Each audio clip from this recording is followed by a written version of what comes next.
It's been an absolute honor. Shut up. I'll shut up. No, I meant that in the. I'm like, okay, I'll shut up, bye. Shut up, I know. It's been a lot of years, and I really appreciate you all being here. I brought a whole box of tissues in this bag here because I've already cried twice. I'm gonna tell you, this has been a really beautiful ride and a really amazing adventure that I never imagined would last this long. People ask me all the time why I decided to stop doing bird tongue. And the reason is that I love the energy of this room, and I love the energy that it brings. But you know, when a thing is just right, and it's just right to stop, that's now. You know, it's 6 years, incredible amount of people have supported this whole process, and every single bit of it started out because of Tom Stonebeller.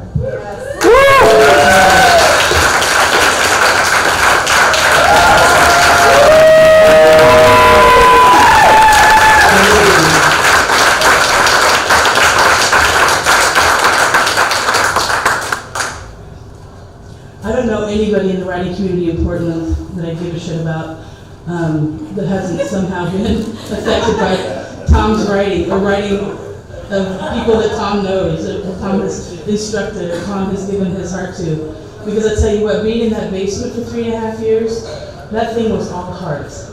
Well, a lot of brains too, trust. But it was all heart, and it's all about really getting down to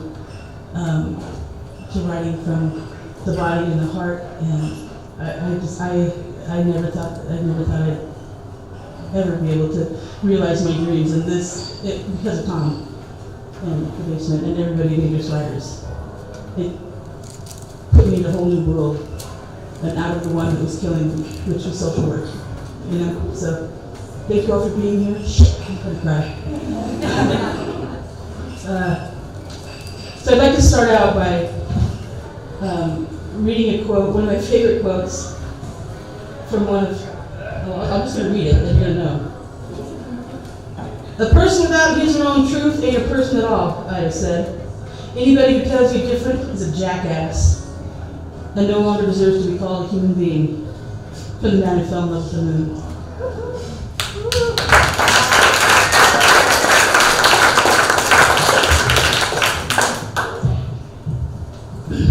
And I wrote this piece.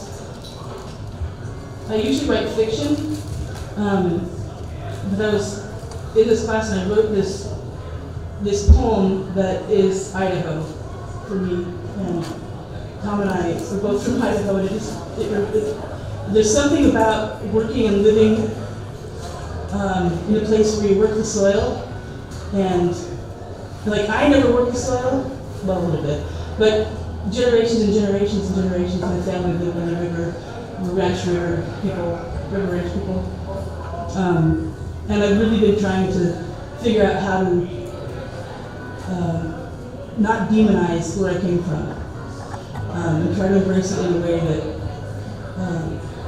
that'll allow me to go on with who I am and not forget about who I was and who I still am, because that will never go away. But it speaks too about how there's resilience and expectations about how we use children in working class and working poor families. Commodity. One thing I have to also say, every time you hear the words vile and filth, right before that the words honor and obey are crossed out, okay? So think of, when I say vile and filth, also think honor and obey. I came from river people. We woke, we worked, we tended, we tilled, and when the day was done, we buried our dead. They will spit bile and filth into the baby's mouth, so that when they hand her over, she will be tough enough for market. When the snows come, we batten down with what's on hand. We fatten our pig and boil our beans from jars we can all summer. When the last bean is eaten, we hunker down and bury our dead. You spit bile and filth into the baby's mouth, so that when you have to hand her over, she is tough enough for market. The snow is melting, the river is rising. We are turning the dirt over and over until the soil is too weak to wheel. We are singing to the stars and praying to the moon for one more good year. I spit bile and filth into the baby's mouth, so that when I had to turn her over, she was tough enough for market. Take flight with the eagles, squeeze blood from basalt. Climb inside the belly of my brothers, birch, elder, and elm. When it comes time to reckon, the boy holds his words close. Girl swallows and grows leather for skin. We will spit bile and filth into the baby's mouth. We will hand them over. They will be tough enough for market. And when their knees give over to all this holding, they will roll down to the river. They will reveal our dead. Thank you.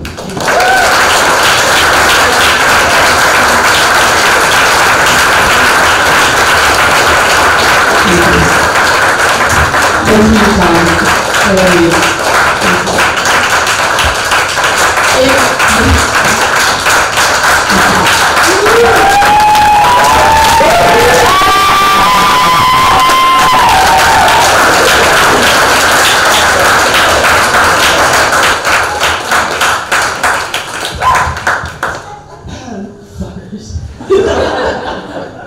you. And now I'm such an honor to have Gigi and Stephen be our hosts for the night. So please, welcome Gigi Little and Stephen Adal.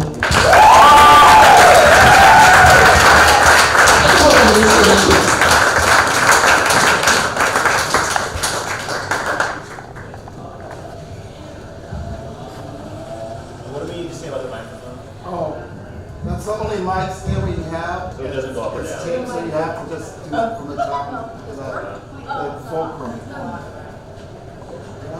So, Sorry. You're so sweet. I have nothing to say.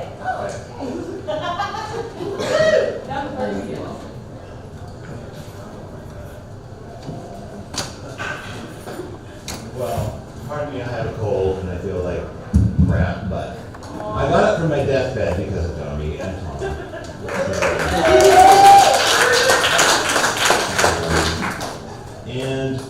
Hopefully I won't talk too much and annoy everybody. But so we have about, I don't know, 46 readers, I think.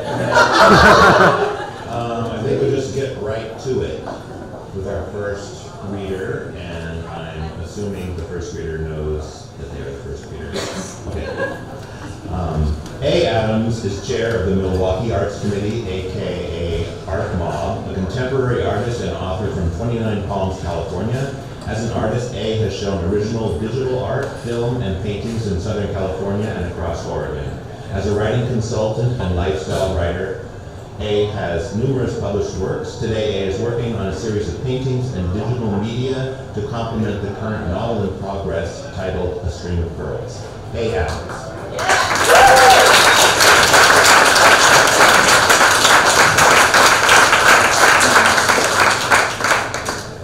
please take as many pictures as you like for everybody, because we don't have a phone yet.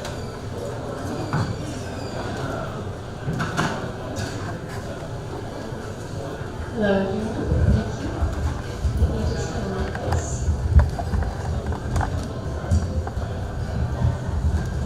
I'm kind of new to Tom Spanbauer and English writers in Burke County. Just in the last year, I've become acquainted with them through Dolly and through others who I've come to know here in the writing community this last year. And for me, Tom embodies community in a way that other writing teachers haven't necessarily created. Everyone that I've connected with, I found out there's some connection to Tom. So I have a little bit have a snippet from him to read first, from I Love You More, and then I'll read a part from my work in progress. At the Blind Lemon, a beatnik bar in the 60s that's still there on Center Street, the bartender, Wilbur Tucker, still reads from Howl, from On the Road. He's larger than life. Wilbur, he and looks like Papa Hemingway.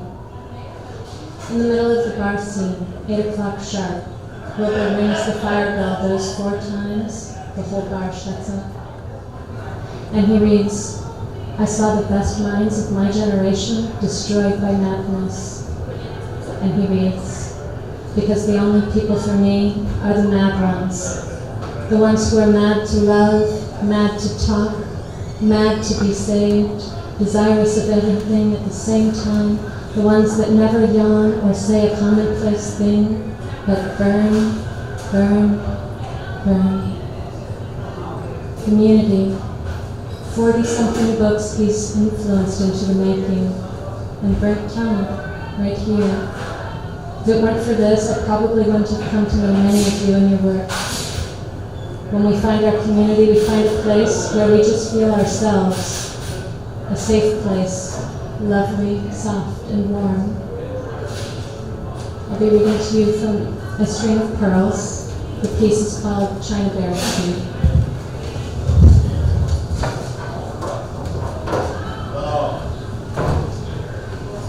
We crossed the border, but this time it was just he and I, and this place is nothing like that place. Here it is lush and green and quiet. There are no tourists and there are a lot of kids.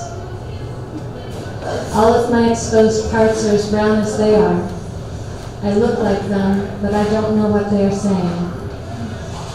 They smile nicely at me and hand me toys, and this might be the easiest thing I've ever had to do. All of the kids are spending their time with this one woman.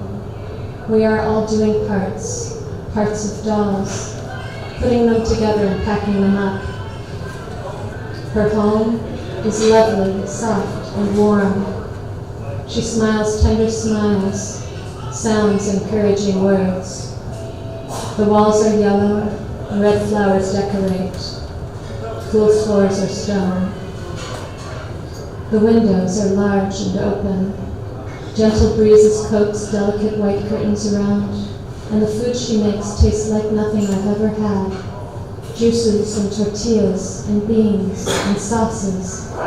So very good, and I'm not going hungry anymore. In our cottage, there is a China berry tree. It reminds me of the one I had back in my hometown. I would climb that tree for hours while imagining great adventures in space, sea, and wilderness, with the golden dimpled berries becoming money, food, poison, any other thing I happened to meet on those journeys.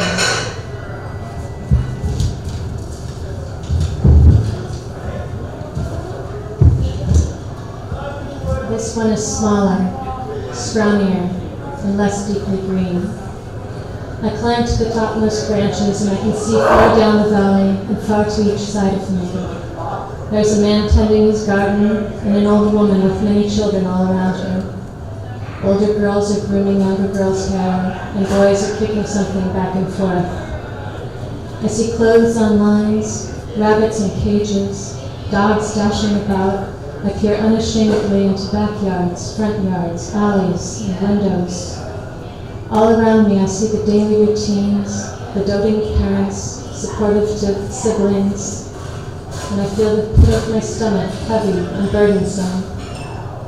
I begin at first with just a few leaves, stripping, tearing, destroying them. It soon grows to a twig, then several, a small branch, and then I'm jumping hard on the wind below my feet. The rocking movement of the whole tree is in itself soothing me. A cocoon of leaves and golden berries and branches, the sound like the beating of 1,000 drums. The rhythm carries me further and further into this feeling of escape, higher and higher, until all the world spins around me and lasts me in complete freedom. I can go on this way forever, but no good thing is forever.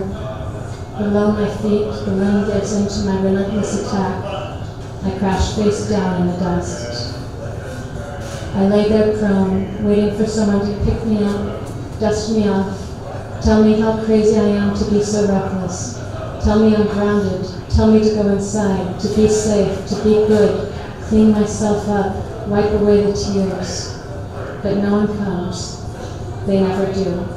So I lie there and pretend to be dead and listen to the laughter of those who aren't, until the ants bite my legs and the flies bother so much that I have to get up and move on. Thank you.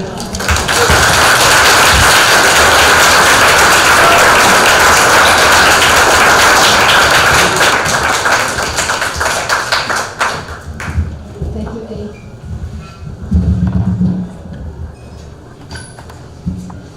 So I have the honor of reading Matthew Goodrich's bio, which Dolly sent me, and which reads like a beautiful flash essay in first person.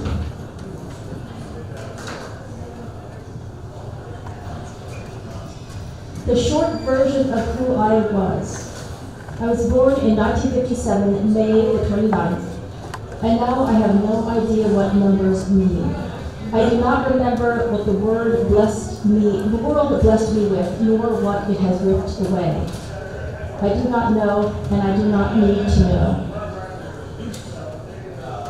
I do know that I was born to humans, one of each sex, male and female. I do believe they loved each other in a fiery world after a war that engulfed not only love, death, and a place where sweetness found the iron taste of bloody orchids.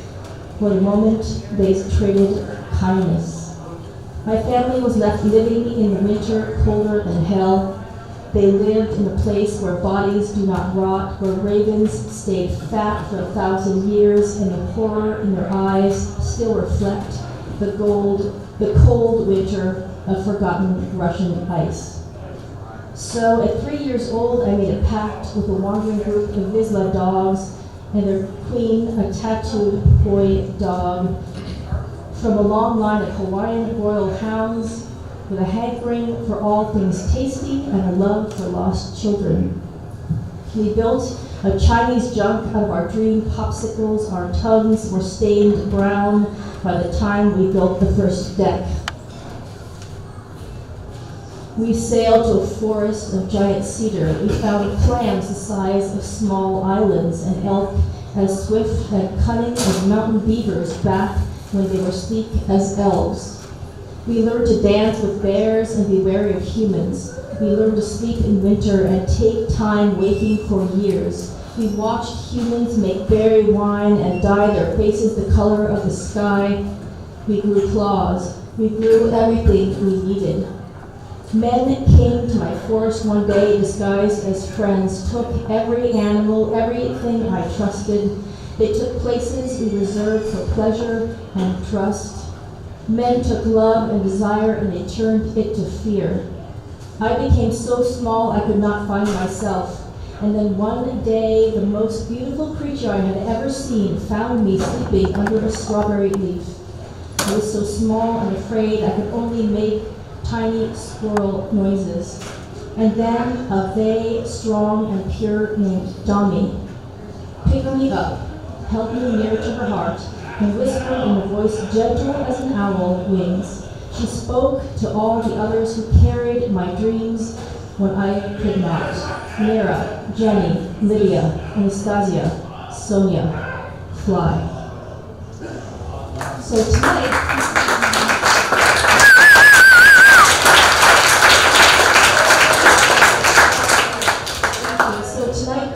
Kelly Jessie is going to be reading for Maddie.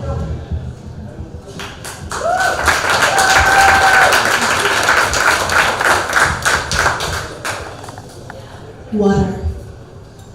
I had scooped a bowl. I have scooped out a bowl of soft earth and leaves on the hillside, making a nest for the coming night. The evening sky turned from a dark cerulean blue to purple, than a color so black and cold it has no name. My older hunting dog, Boo, sat behind me, his head leaning on the back of my neck, warm and comforting. He had not said a word in hours. Like a mother, the unspoken truth of my dying sat wordlessly on his mind. He shifted nervously, somehow bringing his warm body closer to my shattered back.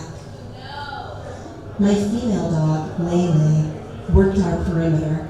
I could hear her mumbling the constant little stories she tells herself, most of them having to do with Boo's lack of bravery or different pieces of chicken.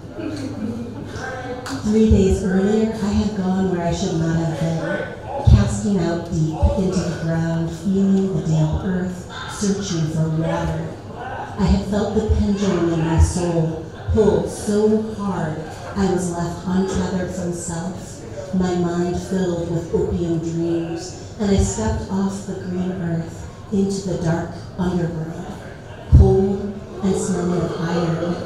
I lay there, dying, broken and bleeding, surrounded by the creatures I had called out in my arrogance. I could feel their harsh, cold breath numbing my back. I floated in a bowl of Novocaine. The world went quiet as a grave. Everything went black. I awoke 100 yards from the dry well I had fallen into. Its maw just visible, black and ugly. The dogs were screaming wildly at one another, with voices shrill and blatant.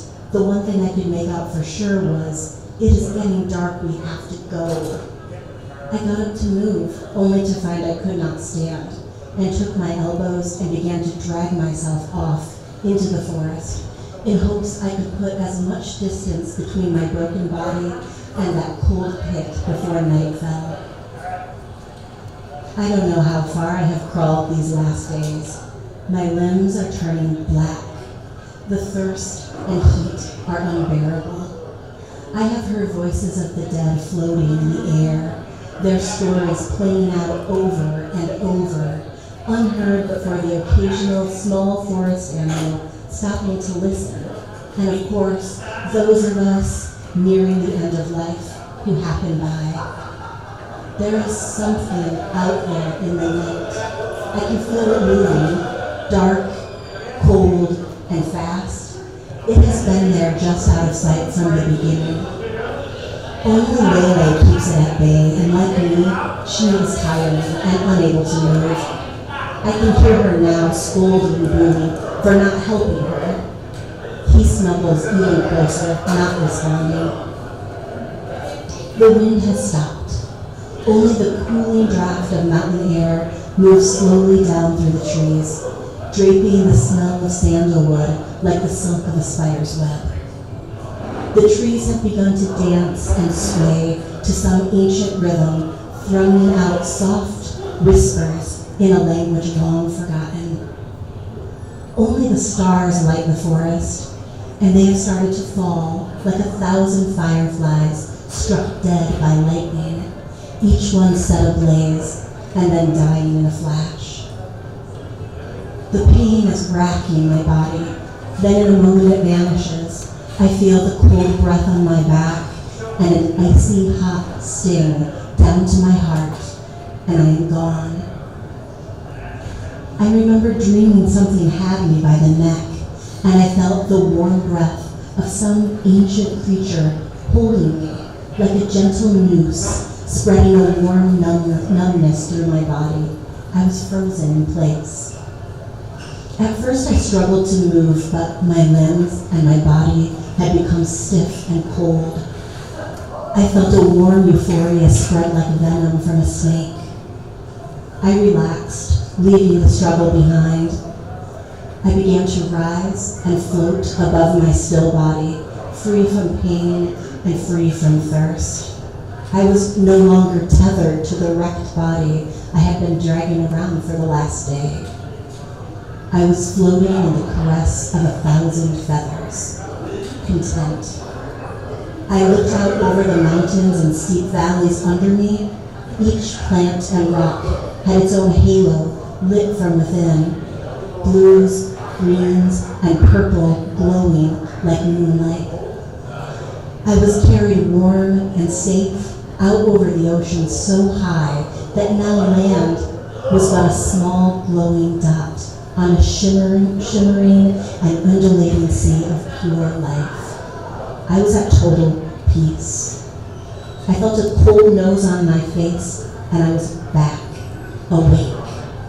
Thundering pain hit me like a freight train. Boo was wagging his tail and began to fastidiously clean my face. I heard Lele yipping dog words down below me. Something black crashed through the brush, retreating down the hill. Dawn was coming, and a light rain started to fall. I began sipping water off leaves. A year and a half later, that dark thing still lives near my heart. She is a part of me now. She is contained in 100 spells chanted by a healer, a kind woman who held me in her huge arms like a child. Her name means calm water. She grew up a stone's throw from the ancient well I fell into. There are days walking the streets, I will let my mind stray, and through my cane, I feel the water under my feet. The dark thing still twitches, like fish on barbed hook.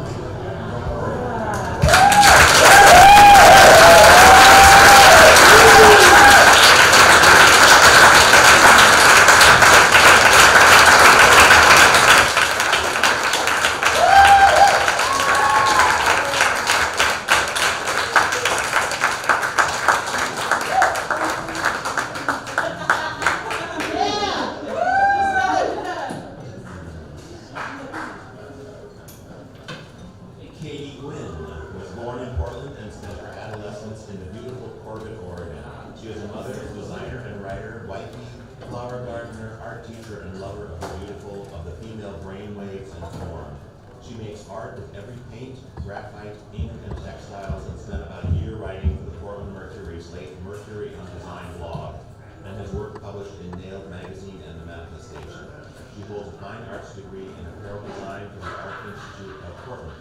Katie Gwynn.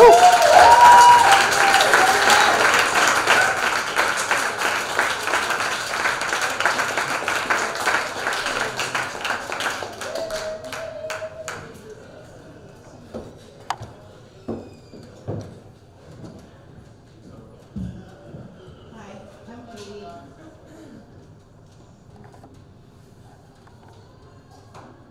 I found this book on the end cap at Powell's in the local writers section several years ago. And I picked it up because it looked like a beautiful book, and it's the first book that ever rearranged my DNA, and it compelled me to start writing again. I haven't written since high school. And then I was reading The City of Shy Hunters at my favorite bar, The Lost and Found, right after that, and someone there said, "Oh, have you been to Bert Tongue?" And I was like, "No, I didn't know what it was." So I put it in my phone as a note, like, "Check out Bert Tongue reading." And I never did, because I had never been to a reading, and I just didn't go. And then I discovered through Tom's work, Monica Drake and Lydia Mikovich. And then I discovered corporeal writing when it started, and started studying with Lydia and Domi, and that's how I'm here today.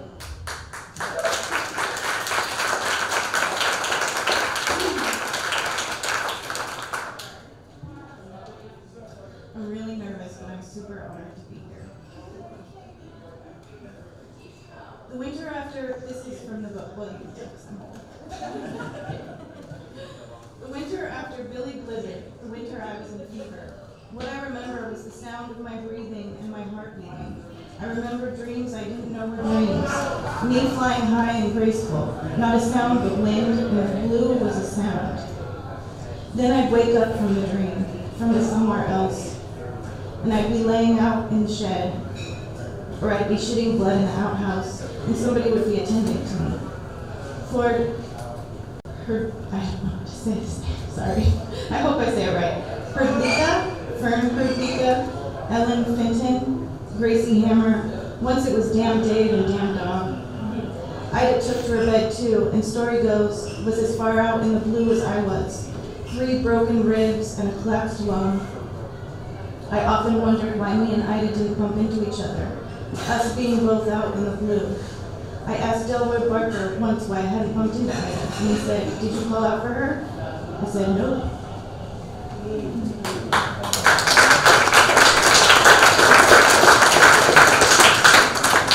And I like that part because colors are so much of our existence and feeling, and I'd never read anything like that before. This piece is called Lover Bones, and Lover Bones is a person, not a pile of bones.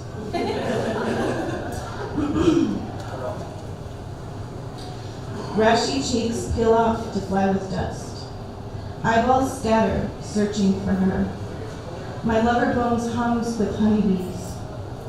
Pit flesh jaw chomps at anxious core. The wind whispers hot breath on ears. Let the dark soil swallow you up. Lover bones ignites hurt chapped lips. Faces peel, tear apart like paper. They fall and fly in all directions. A not so slight obsession. Girl crushes aplenty. The remnants of cells who followed out as we scurry through our days, reaching for forest floors. Lover bones' lips pulse with kisses, tongues of seduction caked in dirt, mossy eyebrows excite and turn as her eyeballs flitter and find sensation. Ultimate spasms peak pleasure. Anxious discharge stops time with its fury. Stretch marks close in on thighs, healed and cemented by lover bones' touch. Fingerprints shield her body. Remnants honeycombed by humming bees. Flowers smile, sigh with dust clouds, dance with skin cells on forest floors. In this next piece,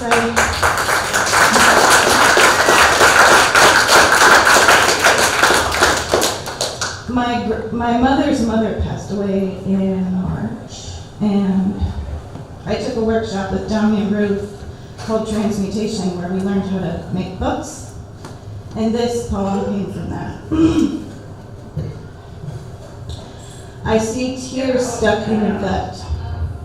Dear Mama, your mother's death a thundercloud above you, afraid to look up, your blood brothers betray you, Mama. You offer bouquets of heart songs, but they cut off your generous fingers, proclaiming flags of unsaid words. Where are your fingers, they ask, while hiding them as they rot in your niece's back pocket. They nail your tongue to the boards, their own flesh filled with layers of lies. Blinding flickers crack your wings, Mama. I scrape the dust off your throat. Nails pour out the cracks. Snails pour out the cracks. Where your blood flows like syrup, sweet and generous. The niece steals your words. She swallows them without chewing. Your heart valves tethered to her biting fingers. She spits hatred like spears to tear your web apart, Mama. You hold yourself up, Mama. Your delicate spine draped in grief. Your brothers, your sisters, your nieces and nephews, your own mother who carries herself on the wings of the butterfly. But grief stays in your gut, gathers acid that boils up your esophagus. Stories so layered with pain, you wail for their release. Injuries have weakened your spine, Mama. You weren't designed to hold all their grief. Every disc a stair-step of their cowardly stories they are too weak to carry. Spit it out, Mama. Open your throat and scream the acidic tears. The words will find the page. The caustic fluid will hit the bark and find their place on the parchment. Stories need a home outside your body. The garden spider offers to collect her cries in her sturdy web. Every few days she deconstructs each stitch. Filaments carry the rage from your blood family to float away with the wind. Make a home in the nimbostratus clouds. The spider reweaves her web, offering a fresh canvas for your grief, a shiny home to collect your cries. Do you see that butterfly, Mama? She helps carry the filaments of your story to the fluff in the stars. She wants you to breathe again, Mama. Pat your tattered throat. Stitch up the tears in your delicate wings. Sew your sweet and generous fingers back to your beautiful hands. Return your kind-hearted tongue to the truth. Your body is yours, Mama. We are your home.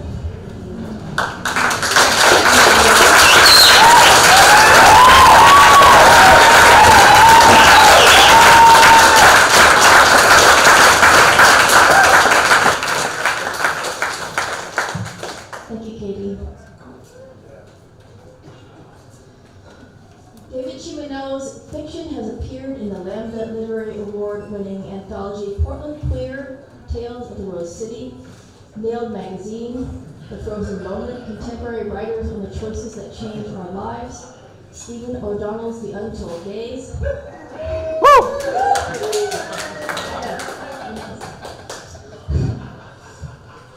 The literary journal Lumina, the online anthology Underwater New York, and on Broadcaster. His poetry has appeared in Poetry Northwest. His original screenplay Bruno occasionally appears on DVD as The Dress Code. Oh yeah. David currently teaches for writers in schools and at the Attic Institute. Look for him there. David Chimeno.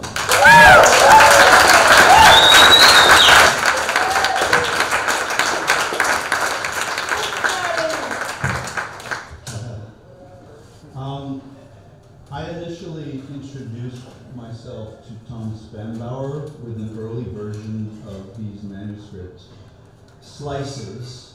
I like to think they've gotten even more dangerous since then, with small thanks to the man. Tom, thank you again and again and again.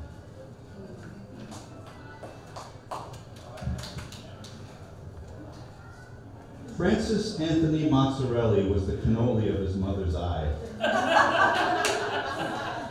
From the moment he entered the world, he stirred things in people that were better left unstirred. At the tender age of 10, he had the strut of a tiny tiger in heat. A pack of Chesterfields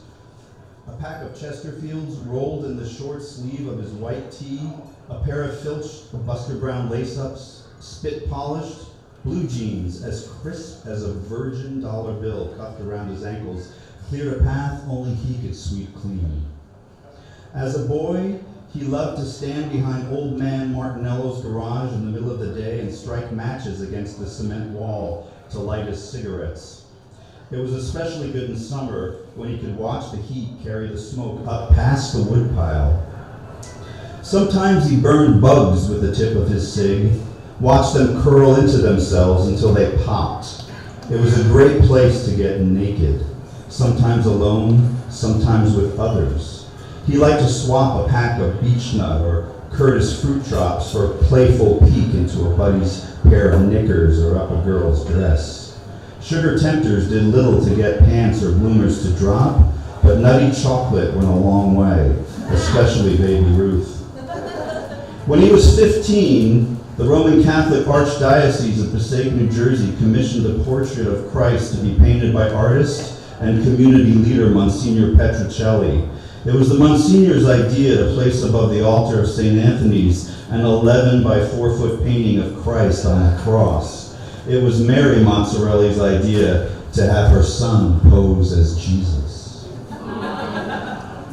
The body of Christ.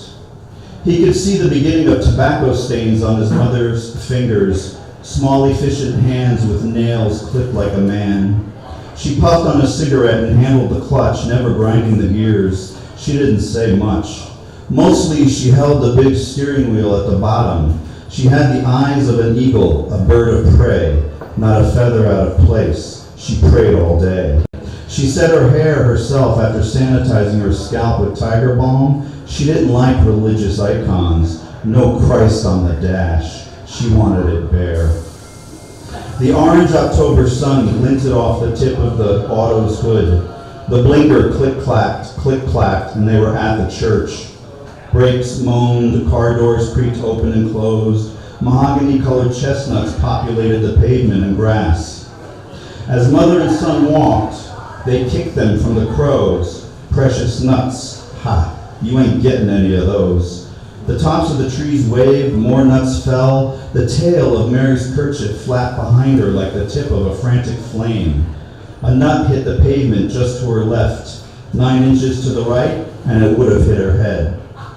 Francis thought about Carolina Scarlato. He thought about rigatoni smothered in gravy.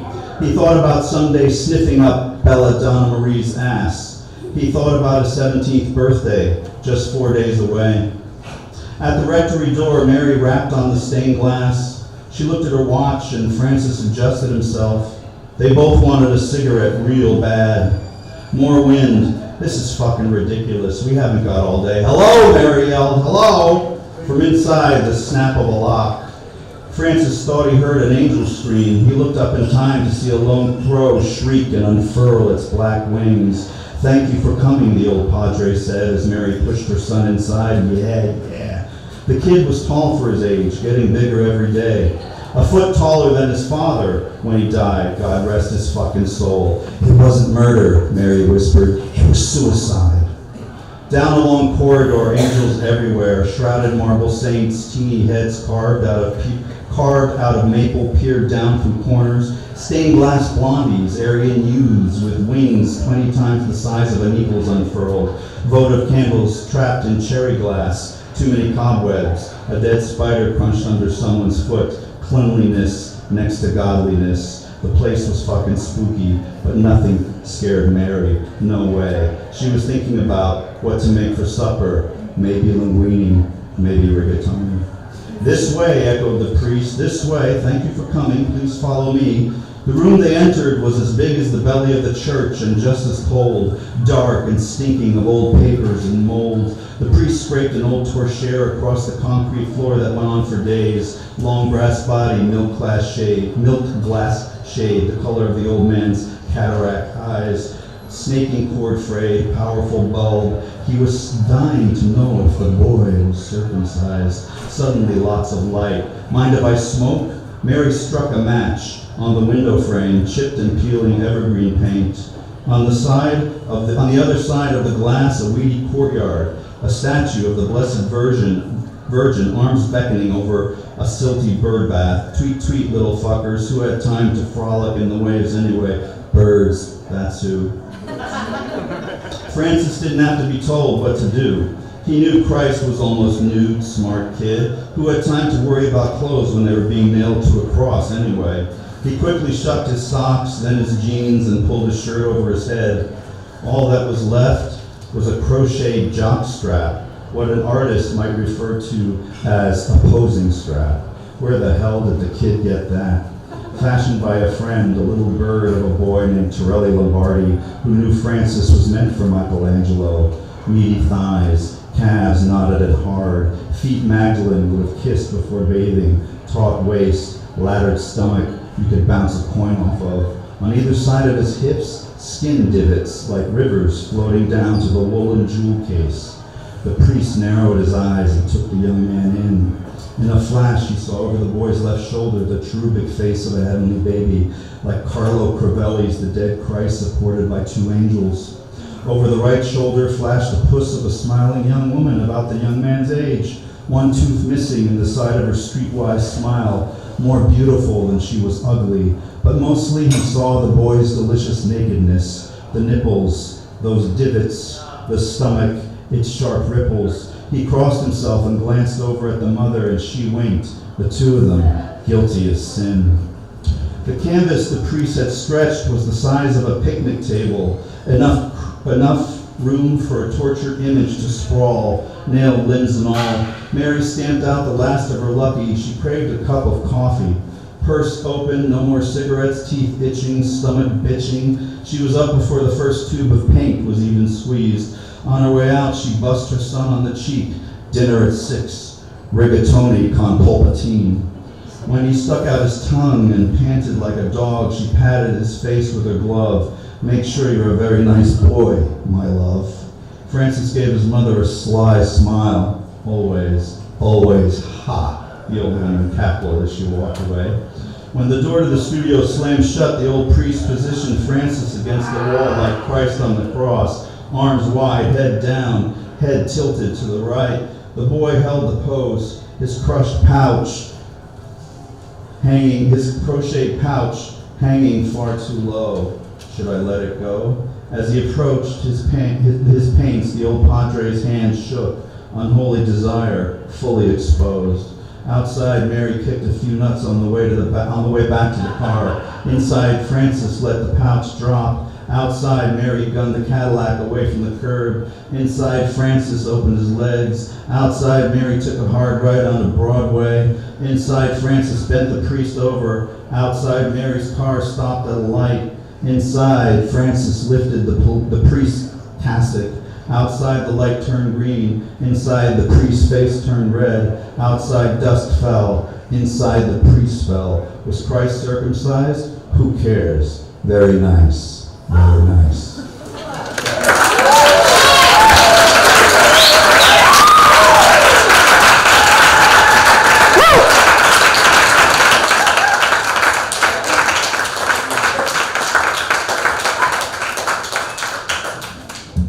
Well, that was just shocking.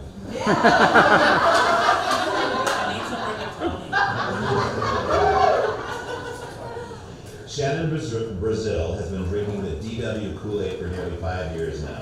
Her work has appeared in Hit Mama magazine, The Manifestation, and Nailed, among other publications. She's the recipient of a Literary Arts Special Fellowship for Women Writers and considers herself a feminist with a capital F.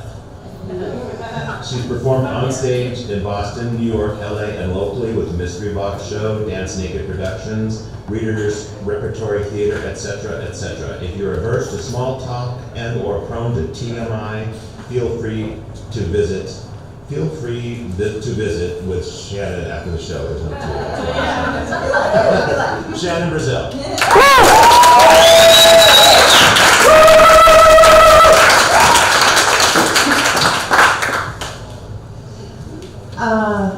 I was terrified when I first found Dangerous Writers to write this story. I was crying when I passed in my pages for the very first time before I was actually at the table.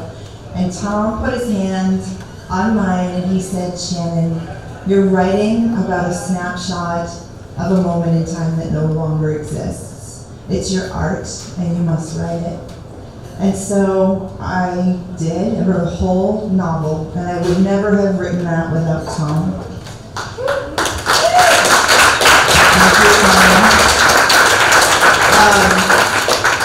Thank you, Tom. I started a Me Too story that I was terrified to speak about, and I read it to the table when I was at the table, and I was crying, and the table took a long breath, and it was silent and it was awkward, and I said, I'm sorry, I'm crying, and Tom said, it's okay, that's how the light gets in, which is the tattoo I got right here in the middle for Tom.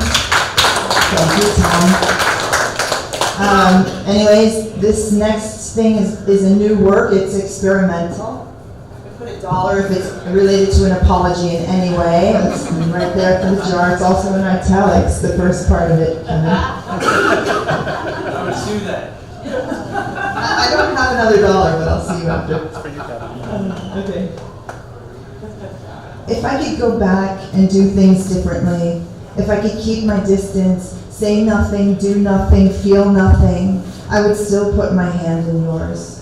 I'd still slip into the deep, deep dark of our forever, skip school, follow the train tracks over junky needles and spleegee condoms, into that boneyard of oil barrels and burned out cars, to the place where we first found the gasoline, where I first kissed you and you kissed me back. I don't regret it. Even when the city was disappearing behind me, telephone poles farther and farther apart, across plains, past wind turbines, I reached for you. And when I finally figured out where I was, I came back for you. Know that. L. I put the pen in the front pocket of my army jacket and folded the note tiny, flat, tight, accordion style. Crammed it into a crack on the dashboard of the black Buick convertible, the place she'd find it if she looked, the boneyard, our place, our handprints smeared on the window glass, our blood stains on the white fur interior of the back seat. We burned our underwear. We said, "Free bleed." The smell of petroleum and singed hair, my hair, hers. Well, it couldn't really smell her, not then.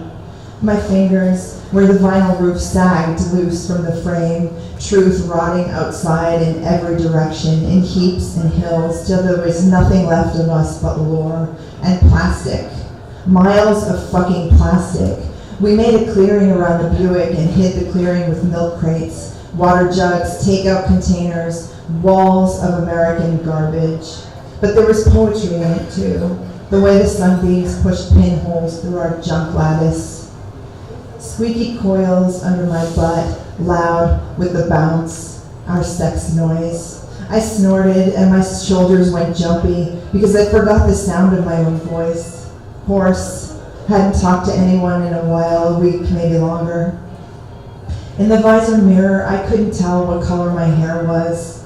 My eyes were different too, nearly black.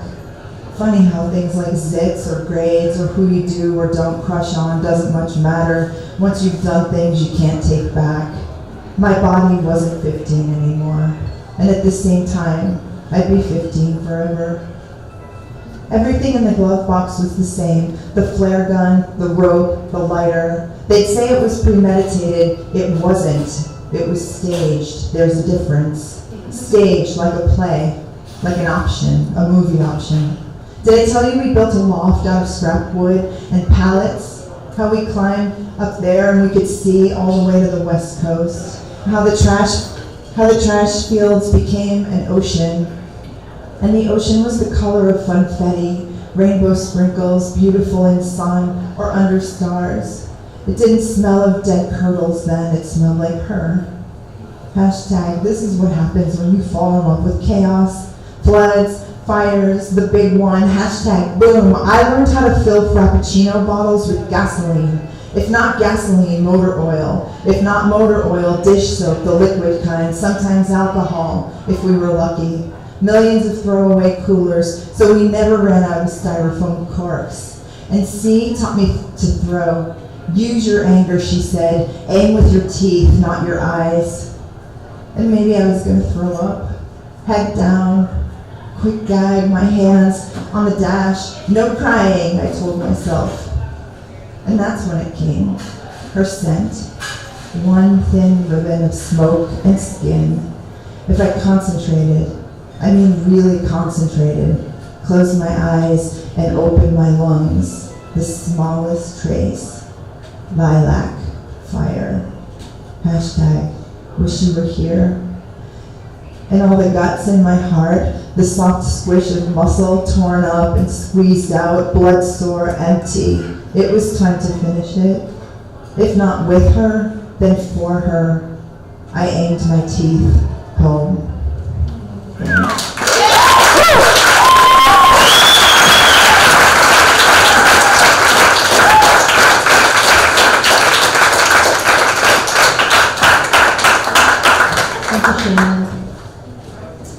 Doug Chase has stories in Forest Avenue Press's hit anthology, City Weird, and the forthcoming Untold Gaze and online in a few places.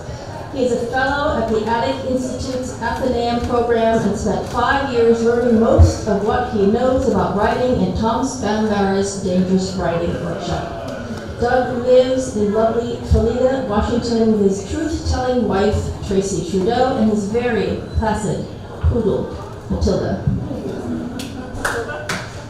Philida.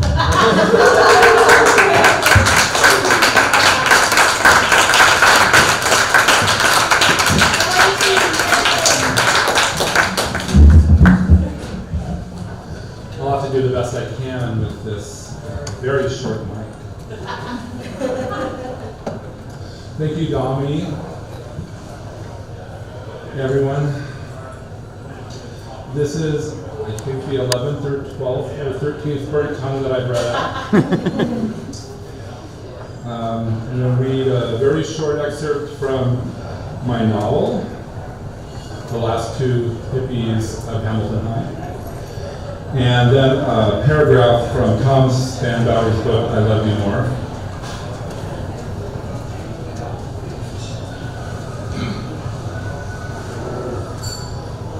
These are the pages I'm going to read. I brought to the Dangerous Writing Workshop a couple of weeks before the first burnt tongue.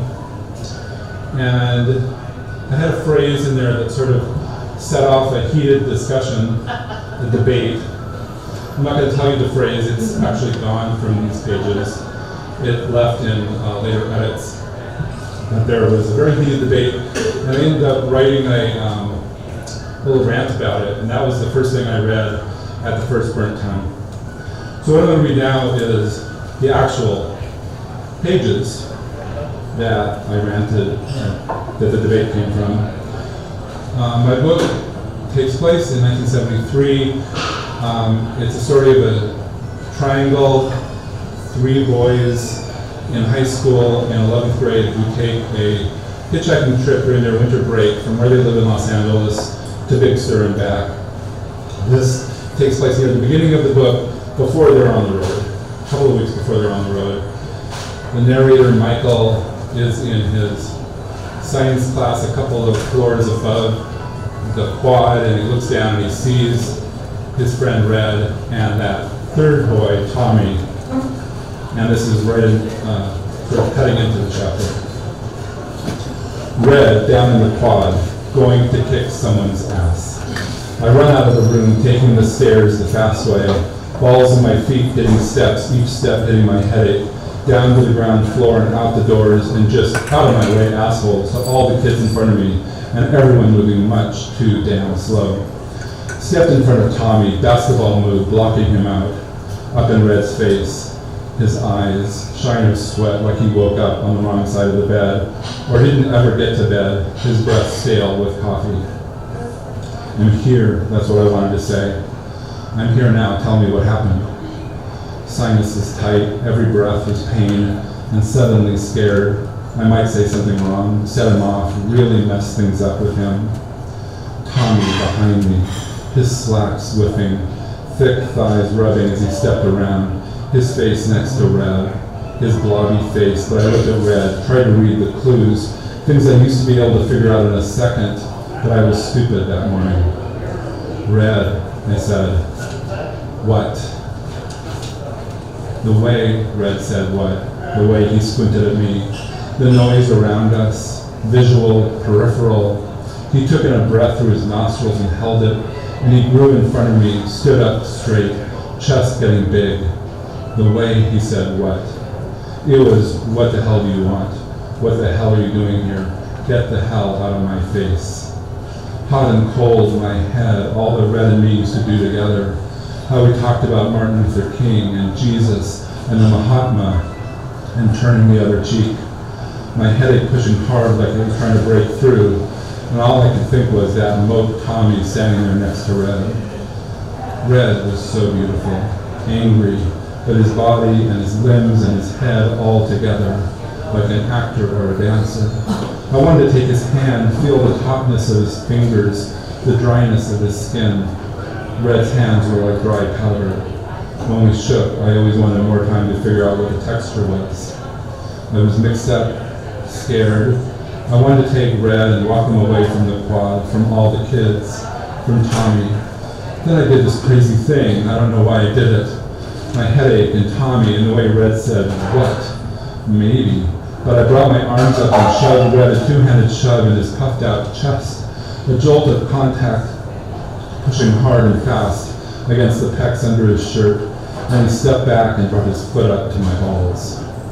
It's always so graceful on TV or a Bruce Lee movie, or when I watched Red practice his kicks in the parking garage by his apartment, head and chest falling back, and knees and feet swinging up, so fast but so beautiful.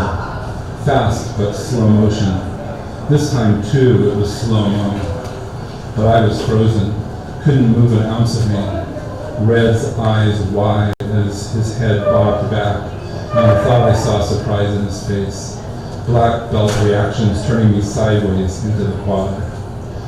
Sharpness, pain, a flash like a bomb spreading up to my guts, turning my insides radioactive, my intestines, the cereal I had for breakfast, the orange juice, all of it boiling up. Acid from my stomach to my mouth. I tried to walk through the quad, the uneven grass, every stray piece of gravel another prick of pain, my muscles falling flat and empty. Kids in my way as I tried to get to the other side by the shop buildings. And I threw up in a trash can, and it came up with a groan, and it burned in my throat, vomit froth in my mouth, drips of vomit on strings hanging off my lips, and I spit and spit to get it all clear. Down on a bench by the print shop, head in my hands, hair around my face, vomit on the curly ends of my hair. I squeezed it out and wiped it on my pants. Kids walking past went wide around me, avoiding the freak, the hippie who threw up in the trash can.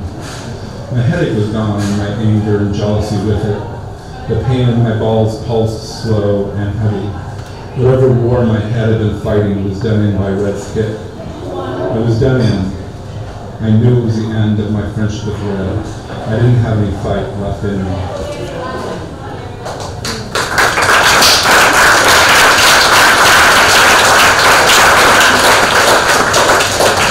I was also supposed to say before that started two things. One was, for those who know this, there were a couple of Sonya edits.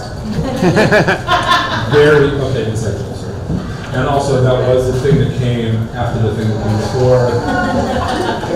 Take a drink.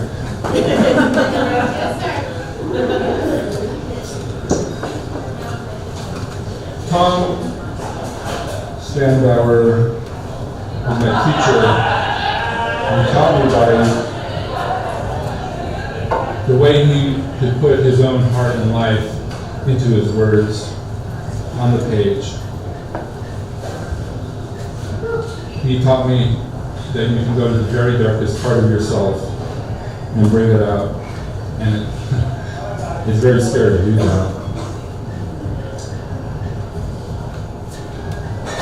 His last published novel, I Love You More, I heard him read parts of it during our workshop, and then when it was published, I read it, and got this far from the end, and one short paragraph set off by itself, and I just started weeping. And this is after the whole story, and you get to know and love the brokenness and humanity of the person telling this story. And this one paragraph I'm reading to you, it's out of context, but this is a paragraph that caused me to weep as I read it. It will be 3 years before this gets any better. One day in 2002, maybe 2003, you're walking down the street and it's spring, and you see a tree, a pink blossoming plum, and your charcoal soul actually sees the tree. And remarkably, the tree sees you. In that moment, we bless the moment. And in the blessing, there's a transformation. Bam. Just like that, you start to come back to life.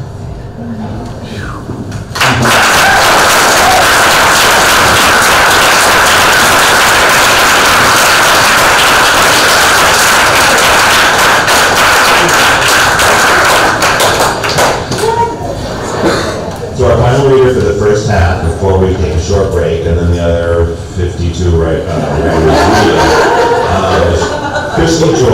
Betsy George is a dangerous writer whose specialty is landing writing residencies to work on her nonfiction book about climate change and her novel. Now she's invented a new subgenre of climate fiction, cli-fi. That's what she calls climate porn. She's going to read her whole story entitled Birds. So strap in.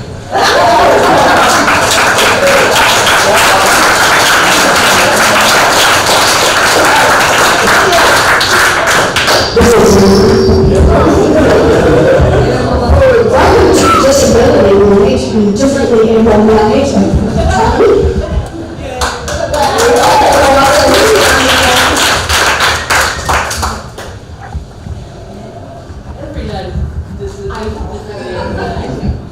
Yeah, you're all just pre-disabled.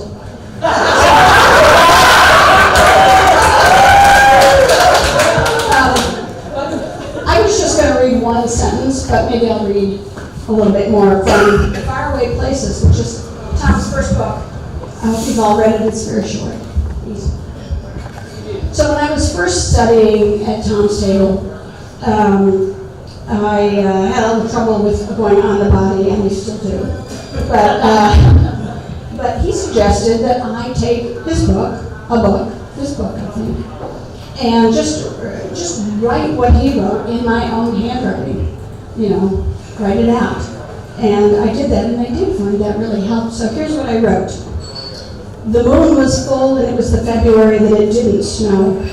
I had my flannel pajamas on and my loafer socks, and I was in the bathroom, looking into the mirror, watching myself brush my teeth after One Man's Family on the radio, but before the rosary, when my mother walked through the hallway with a wallpaper that had the butterflies and the dice on it. She went past the bathroom door in her green kimono with that look on her face, her left eye cockeyed. I spit. The white toothpaste turned pink with my blood, then rinsed my mouth in the sink. By the time I got to the kitchen, I could feel it too.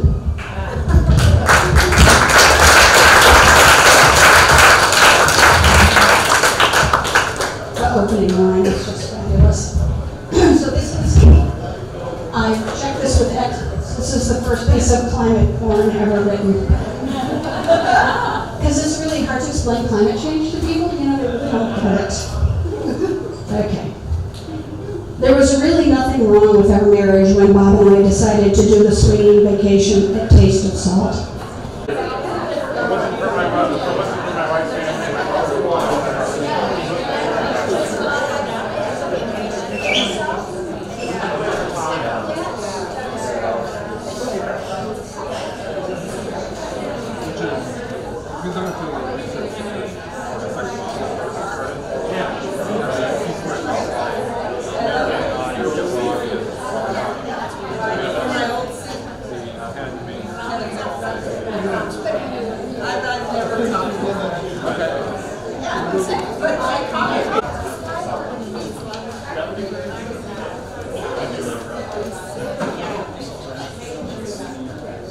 Everybody, welcome back to the second half of Burnt Tongue.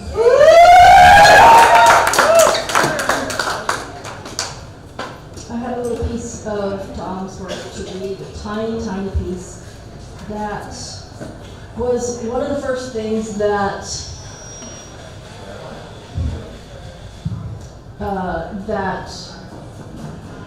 I hadn't read anything else of his, and this tiny piece of his writing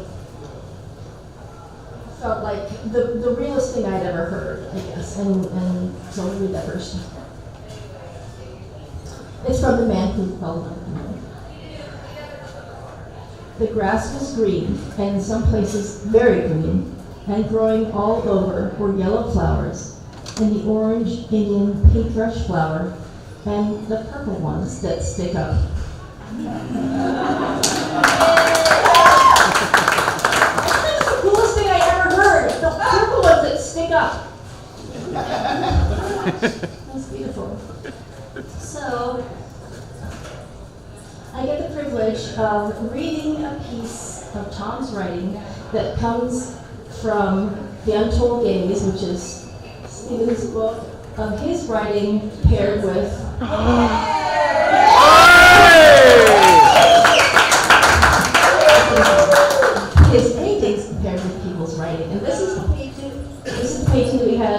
that Tom chose to write about. It is called Renaissance, and Tom's piece is called The Fool. You must think you have this all figured out, but perhaps there is something you have not considered. Move me closer, my sweet, for I have a secret to share with you, and it is not for all to hear. You see these curls, these bows, these braids, this starched embroidered collar, the earrings that are my grandmother's? Renaissance. I am, by all appearances, a maid, a handmaid, a virgin, all ribbons and bows and tiny cherubs, an unfucked fool in the court of the king. You have to be smart to be a fool, at least smarter than the king. You will never get his respect no matter how hard you tell him the truth. He will never listen. You are just a literary device, a foil to get to the deeper meaning. En costume. This may be France in the 1830s, but Chevy, it's all still drag. You know about drag, don't you? The appearance of being something that one is not. In the court of the king, appearance is everything. Appearance is to be or not to be. So everything depends on how much we know about that which we are not. Plus un peu de magie aussi. Alas, we are not kings, so we must make fools of them, queens. But here is the real secret. I am not even a drag queen. I am a painting of a drag queen. Fooled you, didn't I?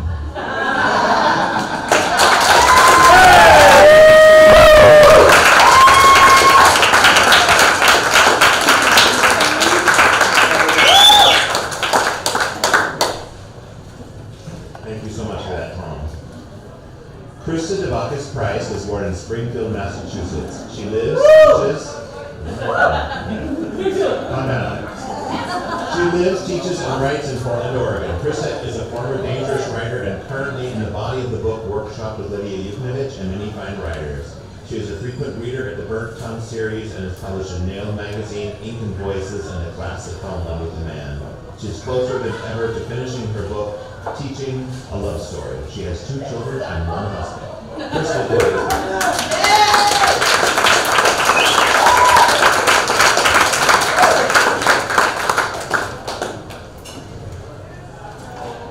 Thank you, Steve.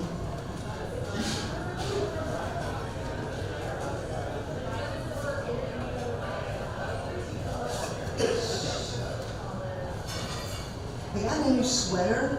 This is lilac, and it's really pretty, and I was going to wear it tonight.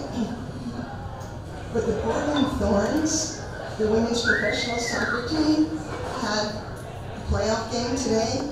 Sean, Rose City. And I told myself, and I told my husband that if they won, which was kind of unlikely that they were going to beat the Seattle Reign, but they did. So the lilac sweater is still in the bag, and I'm wearing mine.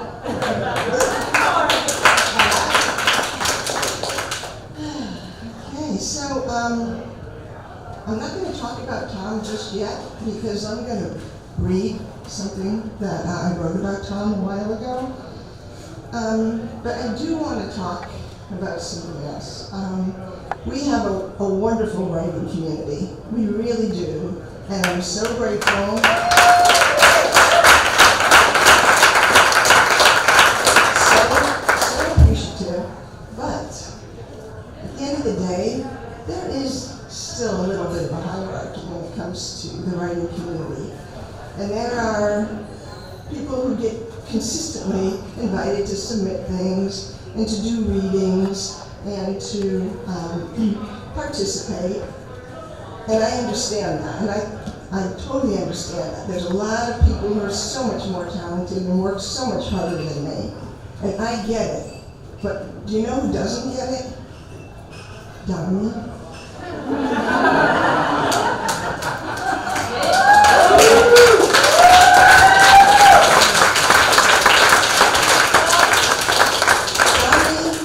Donnie invited me to read for the first Burnt Tongue.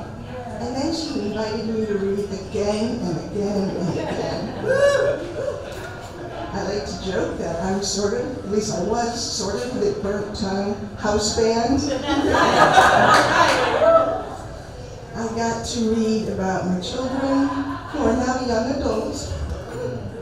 I got to read chapters from my book.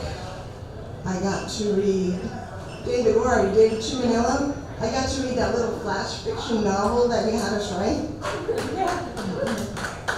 And I am so, so grateful to Donnie that she saw me and included me. So thank you, Donnie.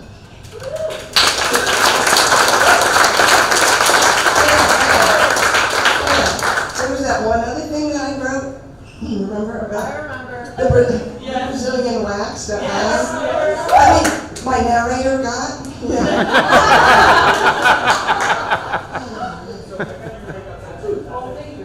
So Colin had to leave, but a while ago Colin and Juju were involved in this work. Put together the book, The Class That Fell in Love with the Man. So I'm double dipping here because I've read this before, but I need to read it tonight. It's called Remember to Breathe. Down in the basement, it's always a good night. Sometimes it's a good night because it's early, and even though it's early, it's already a 5-part night on that cheesy and anemic sounding fart machine of Tom's. Sometimes when the writing is so strong, the pace so swift, and the conversation so good, I don't even have time to scan the table and consider the persistent question, is the plural of penis peni? It's a good night when sage mixes spud nuts. You know it's a good night when within the first hour that F word has been conjugated in more ways than I thought possible. It's a verb, just having fuck on the beach.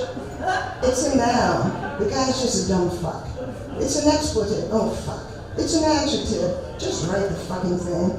It's a combination, oh fuck the fucking fuckers. And it's only the first hour. It's all good, but it's the best of nights when a nervous Tom announces that he will be reading to us tonight.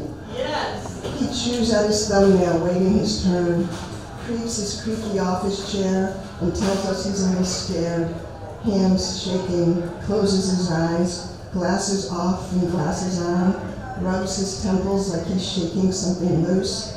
Tom's pages there on the bookstand. We wait, clears his throat, and then he reads. The heartbreak he does his best to coax out of us is right there, on and then off the page. Tom's heartbreak fills the basement, fills the empty places. No more air, just words, Tom's words. We breathe them in, on the body, stepping up and stepping back, propinquity, all that shit he tells us to do. It's all there. Voice goes soft, almost a whisper. Tom's heart is breaking right in front of us. We listen, look down, look at him, close our eyes. We don't look at each other. And then he's done.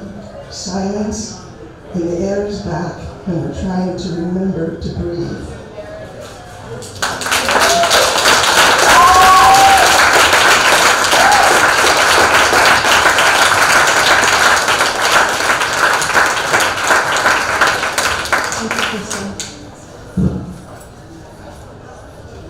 Holly Goodman spent 7 years' worth of Thursday evenings at Tom Spandauer's basement table.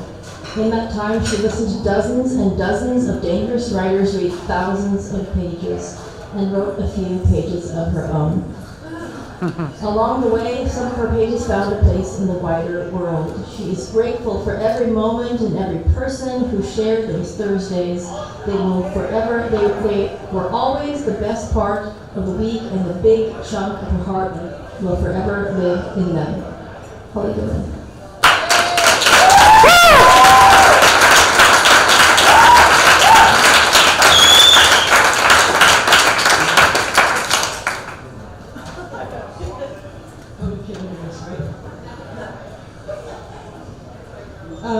I just want to say thank you to Tom. When I once showed the book that Krista just was reading out of to a friend of my mom's, who was asking me a lot of questions about dangerous writers, she asked essentially what was the biggest thing that you got out of it, and I thought about it for a minute, and I said, well, as much as I've learned about writing there, which is considerable and huge, and I think more what I've learned is about being human and being open to other people. So thank you, Tom, for all those Thursdays.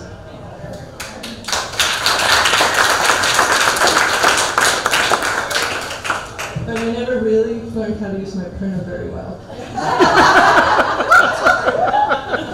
I'm reading off my phone. But I thought this wouldn't take much setup, but I'm going to do a quick setup. This is about probably halfway, 2/3 of the way through the book that I was working on in Tom's basement that's still unfinished. And the quick setup is the narrator is a newspaper reporter and also a deadhead. This takes place at a Grateful Dead show, and the story itself is about a DEA initiative in the early 1990s called Operation Looking Glass, which was an undercover operation that infiltrated Dead Tour and had people trying to have people working on each other to pretty much just put as many people in jail as they could on acid charges. And so at this point in the book, the narrator is inside the show, and she's on her own. She's split apart from her friends. And what you need to know specifically, probably for this, like just quick references that come up, is she's just visited before the show with the sheriff, who she's friends with from the story that she wrote.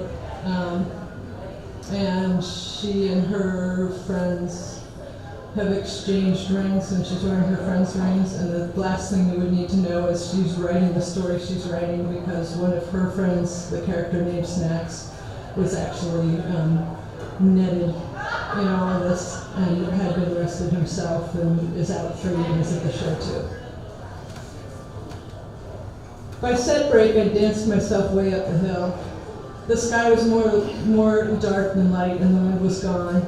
It was so wet, it didn't matter that the rains had stopped. Wet was coming up out of the earth in mud pool puddles and slipped down grasses. The ground just barely solid, and wet dripped off the trees and off makeshift garbage bag raincoats, off the brims of baseball caps and glasses, and off the bottom seam of my dress, drop by drop by drop. But it couldn't drip enough to dry me out. It soaked into the skin of everything and stayed there, saturated, inside me in a chill I couldn't shake. Everything smelled like cigarettes and pot and mud. The faces and faces around me were just faces, none I recognized. Larry was nowhere.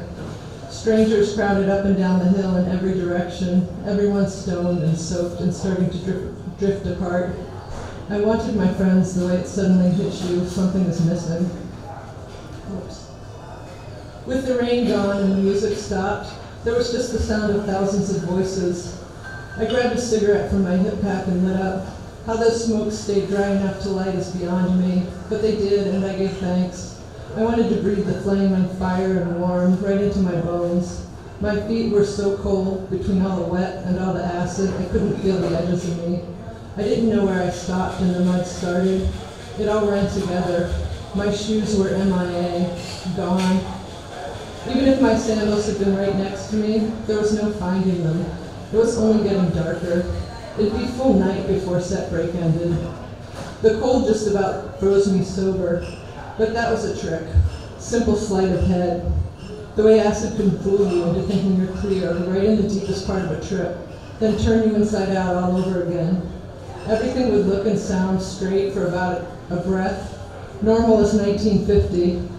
And by the time I exhaled, the world was a cartoon again, turned up bright, and all the sound out of sync with the picture. For a moment, I saw the whole scene the way it would look to my mom. Ruin. Drugs and drugs and drugs from the grass to the sky. A girl who quit her job, standing barefoot by herself in a $3 Salvation Army dress, dripping wet, smoking a Camel, and searching for her shoes. Mud splattered up my legs. My little sundress was sopping and stained blue in streaks where Snack's paint didn't wash away. The thin cotton soaked to my skin. I peeled it back from me and twisted the fabric, but it was no use. Only a few drops wrung out. When I let go of the dress, it stuck right back to my thighs and hips and belly, pressing the cold deeper into me. I ran my fingers over October's ring and then Leah's, and held onto the metal like I was holding onto their hands. It had only been 4 or 5 hours since we split up, but it seemed like another day. The last time I saw them, the sky was daylight, and it was so muggy hot, it felt like work just to sweat. So far from me, it was hard to remember. Sheriff Billy's clock read 5:22, and then time fell apart when I walked out his door. It could be any time. My friends could be anywhere. I didn't know. Maybe Snacks never even made it in. Out on the hills all around, the trees were drained black. Solid silhouettes a couple tones shy of blending into the night. The sky was dense and tight in, no stars. The darker it got, the more sealed off the valley became, all of us closed in together. Without the relief of wide open above me, the crowd felt too close. Everyone stripped down past their skin to something so bare I couldn't look at faces anymore. Acid always showed me more than I knew how to see. It wasn't so much the visuals as the feeling. It wasn't one love, and it wasn't romantic the way I wanted, the way I hoped for every time I dosed. It didn't want to make me ditch my life and go on tour, and it definitely wasn't what I believed every other tripper was feeling. The beautiful, elusive something that must have inspired Sheriff Billy to stop making arrests. That's never what LSD showed me. I saw a wide open longing that lodges so deep it can turn us into seekers without ever showing us why we look. I saw Snacks everywhere, that room, all the thousands of kids who trusted too much or too many people or the wrong people and had their faith repaid in jail time. The kids who'd have been better off in jail, who might be still walking the earth. Kids who were going to burn out inside their own seeking before they hit 30. I saw the way we railed against what the cops were doing to us, and how they couldn't have done half of it if we weren't willing to do it to each other too. Operation Looking Glass ran on complicity. There was something big and dark and gaping pushing out from the middle of everywhere. I didn't have words to name it, and I didn't know what to do with it. There was no place to put it. I looked for the empty space between bodies to find a path out of the crowd, and I kept my eyes on the openings, moving as fast as I could up the hill for a clearing back by the Greenpeace table, careful all the way to keep my eyes off other people's faces. Claustrophobia was setting in. My arms and legs, brushed arms and legs. I just kept going, smoking my smoke and listening for Snacks or Leah or October every step. Snacks was coming clear as always in my head, singing me through the masses, singing round, round, robin, run around. But he wasn't really there, like I knew he wouldn't be. And this time his free-floating voice in my head only made him feel unreachable. I didn't know where I belonged. I wasn't a reporter. I wasn't a hippie. I was just high.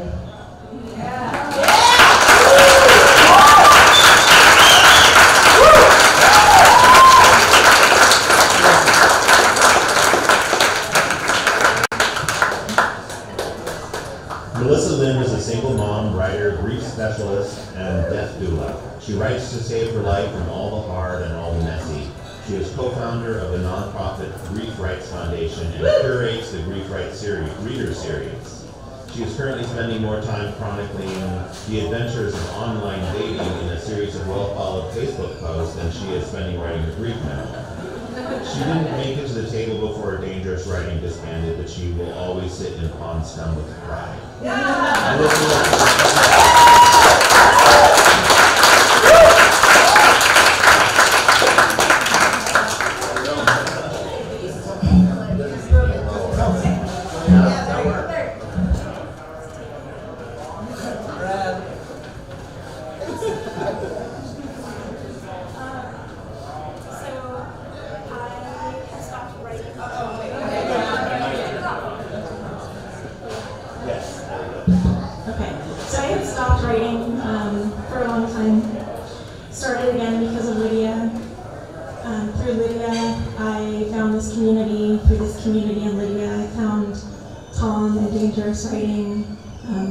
Side note, I found sage on my first tattoo. And I don't know how, basement. And I sat in the back of the room and just marveled at being in that room with those people and those words. I didn't know how to do what they were doing. I didn't know how to write dangerously. I didn't know how to critique. I didn't know how to workshop. I hadn't gone to school. I don't have an MFA. All those things that I didn't and wasn't. And I sat in the Funkstone, and I was so proud to be there.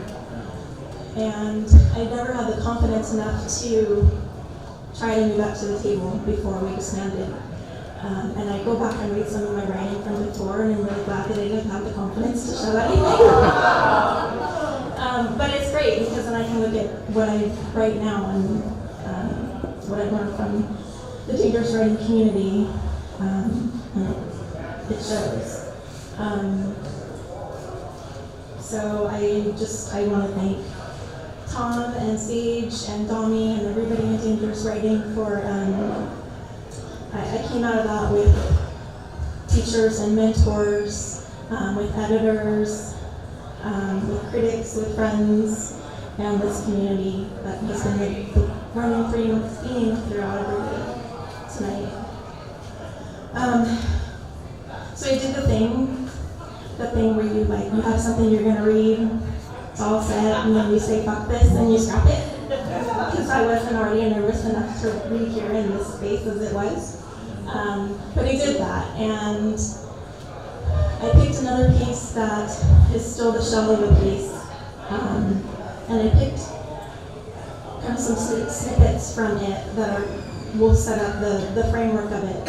And I'm looking at it and it's not dangerous. It's not, I don't go vertical. There's not all the things. It's not scenes. It's not on the body. And what I realized sitting here is that tonight is my final official Dangerous Writing Thursday night, because I'm going to do what I always did, which is sit in that room and listen to everybody and go home and write the fuck out of the rest of the night. So I have this that I'm going to read, and I know I'm going to go home and I'm going to be able to learn all those things and drop them into this piece. So. What was all the dollar? I know. Wait. I was going to have my dollar out, but then I realized I was going to end that with, since this is my last official workshop, Tom, I'll bring you your 20 after I read. And for the 5 apologies, Oh, yes. All right. we all want your money. Yes. I'm a single mom. I don't know shit. You asked for it. I know. Okay.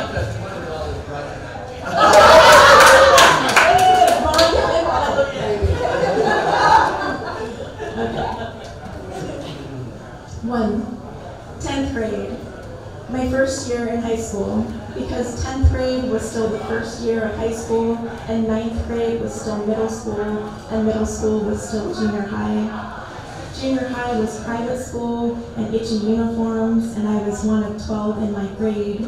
One of 12 that we all knew the intimate ins and outs of each other, of our families and our homes and our lives. High school was public school and crop tops and tattered jeans, and I was one of several hundred in my grade. We hadn't just come out of junior high or even elementary school with any of those hundreds. You didn't know their ins and outs and families, their homes and their lives.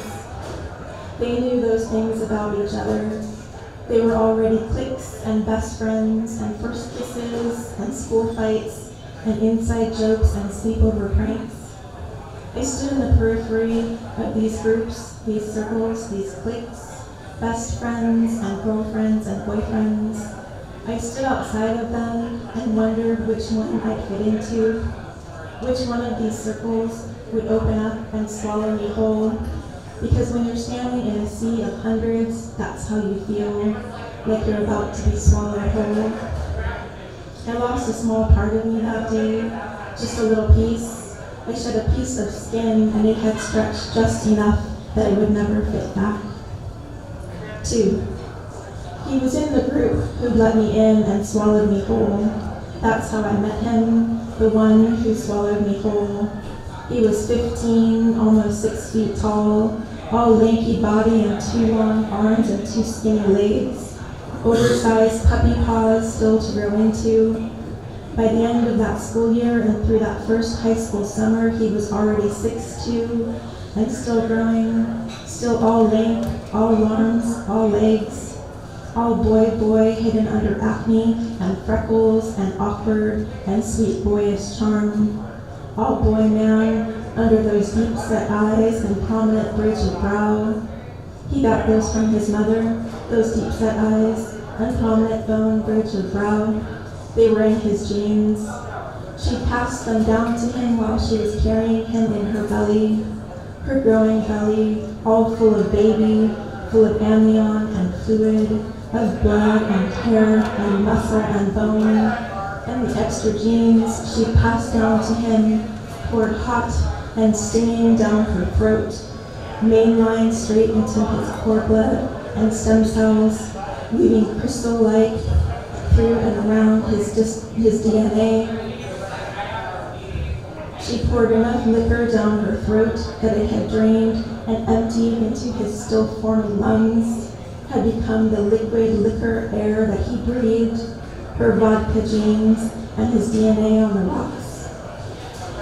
We became high school sweethearts that summer, him with his boy face and man body, still sweet and awkward under those alcohol eyes.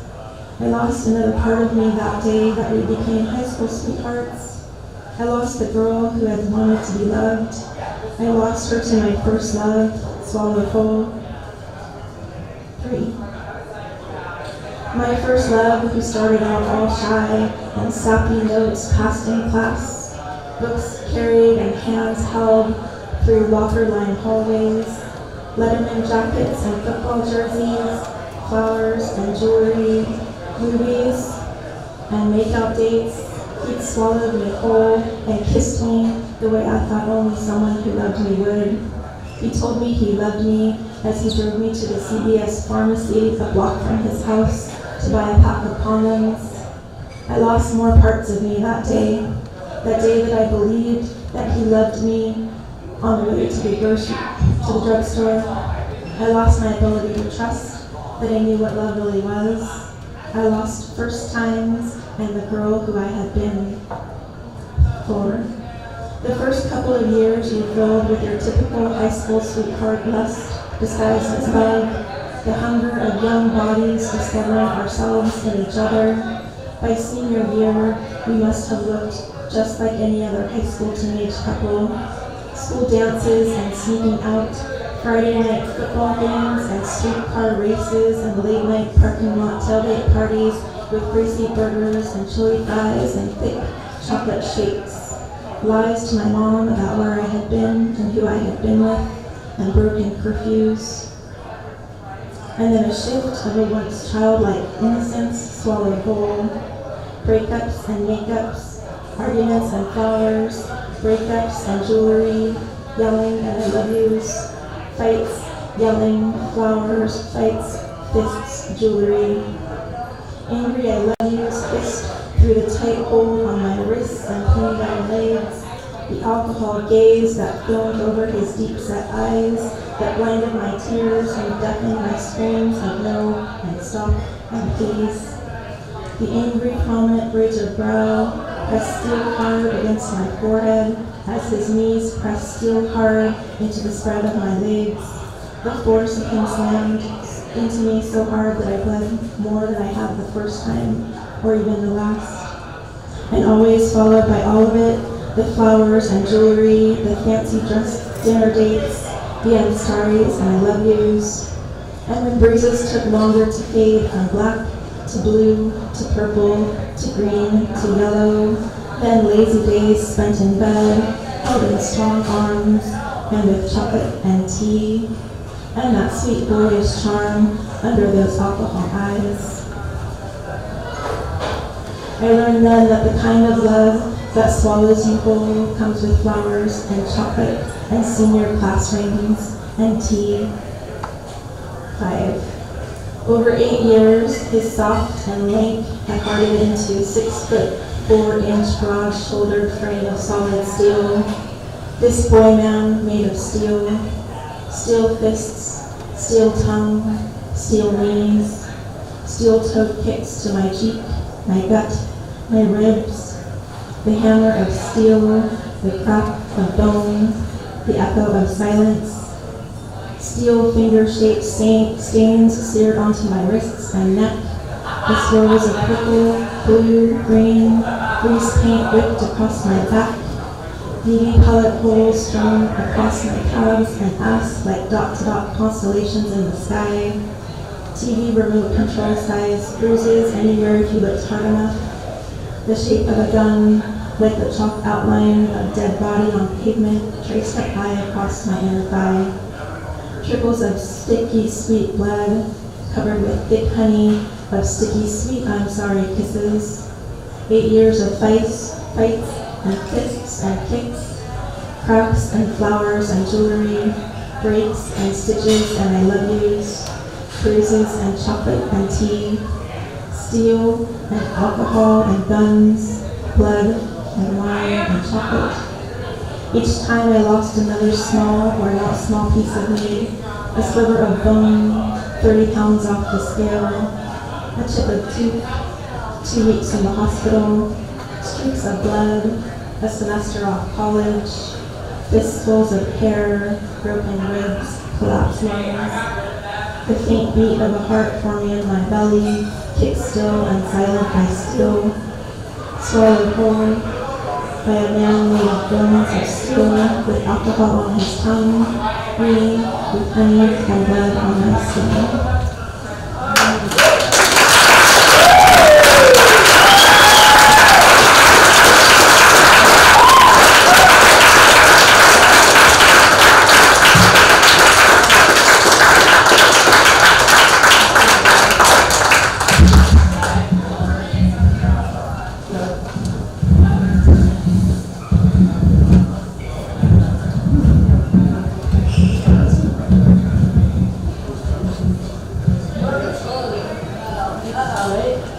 Margaret, you're taller than me, right? I don't think so.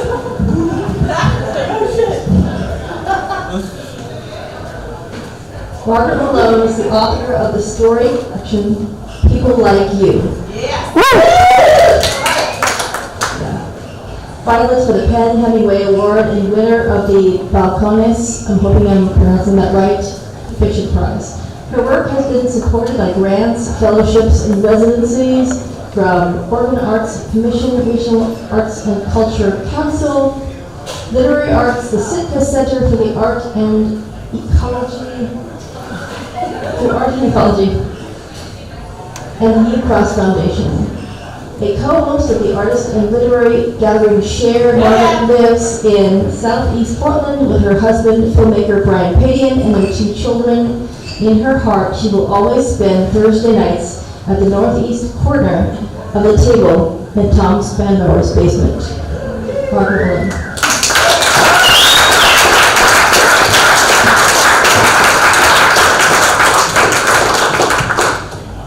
Hello. This is not awkward at all.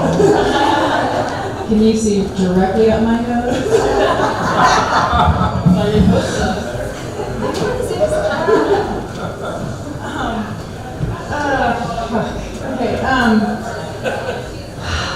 So I was going to read a Tom quote, but I'm not. I just was sitting in the audience and I remember the story all of a sudden, so I think I'm going to do that instead.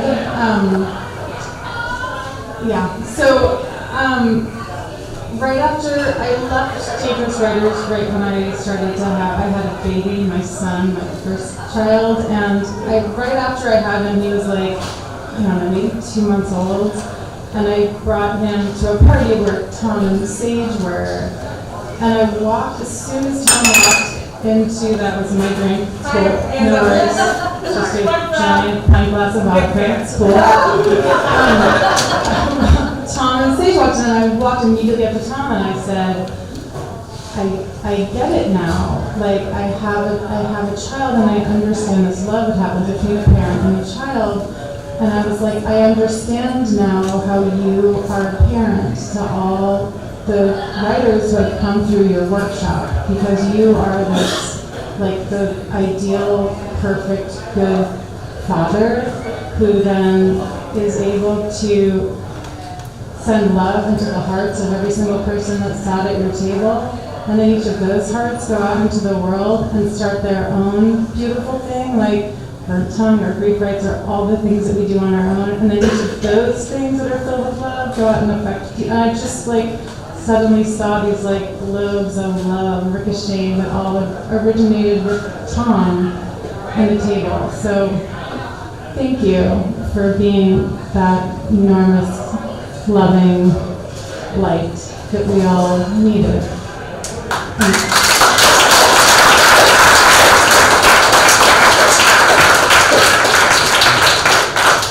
It's weird to have people clap after you say something. Anyway. So I also am going to read from the book that Colin put together, the classic Colin Love the Man. And my piece was too long, so I just cut the whole first part off. And I think it's going to make sense. I don't know. Just roll with it. I think all you need to know is that. Do you need to know anything? I don't know. Not really. We did that first part. Okay, so writers on writers they love. My theory is when people meet strangers who are writers, they want that person to at least be a novelist, preferably a mystery writer. It sounds sexier than a story writer, but the stranger across the book cart with gray hair and slipped-down reading glasses, he actually seemed more interested after I answered short stories. He wanted more information, and since I'm rarely asked to talk about it beyond that, I talked about it. Not knowing what he knew, I told him, a little bit minimalist, sometimes dark, sometimes funny. One of us said Raymond Carver, one of us said Amy Hempel. He asked if I was in a writing workshop, and I told him that not since moving to Portland. No, we sat down at the little table in front of the espresso machine. We kept talking. His name was Steve, and he used to write short stories, he said, until his writing teacher convinced him that he was probably really writing a novel. Steve says he does that to everybody. Steve said something about dangerous writing. Steve said Tom Spanbauer, and the needle scratched off the record. Before I moved to Portland, I was living in Los Angeles, working at a bookstore and writing and workshopping the stories I just started writing. I hated LA, but the other parts of that life, the bookstore and the writing, were those parts I loved. One day on a lunch break, my friend Roger said he had something for me to read. It was the recent issue of LA Weekly, turned to page 35, titled Writers on Writers They Love. Next to the title, there was a black and white illustration of a woman wearing pointy black shoes and a white dress, sitting off-kilter in an armchair. There was an essay by Chuck Palahniuk, a writer whose work I had never read. The heading said, "She Breaks Your Heart." I bought the newspaper outside and sat in an uncomfortable plastic patio chair at a round metal table underneath a 30-year-old Bodhi tree. The essay was short, 1 page. Here are the first 2 sentences. When you study minimalism in the novelist Tom Spanbauer's workshop, the first story you read is Amy Hempel's The Harvest. After that, you're ruined. Page 35 talked about Tom's kitchen table and heartbreak and horses and burnt tongue and recording angel and writing on the body.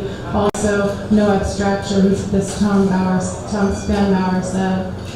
I didn't know this Spanbauer person. Didn't know Hempel, I didn't know about horses or burning tongues or how to tell a story without abstractions. How is that even possible? But after I read the whole thing, I read it again.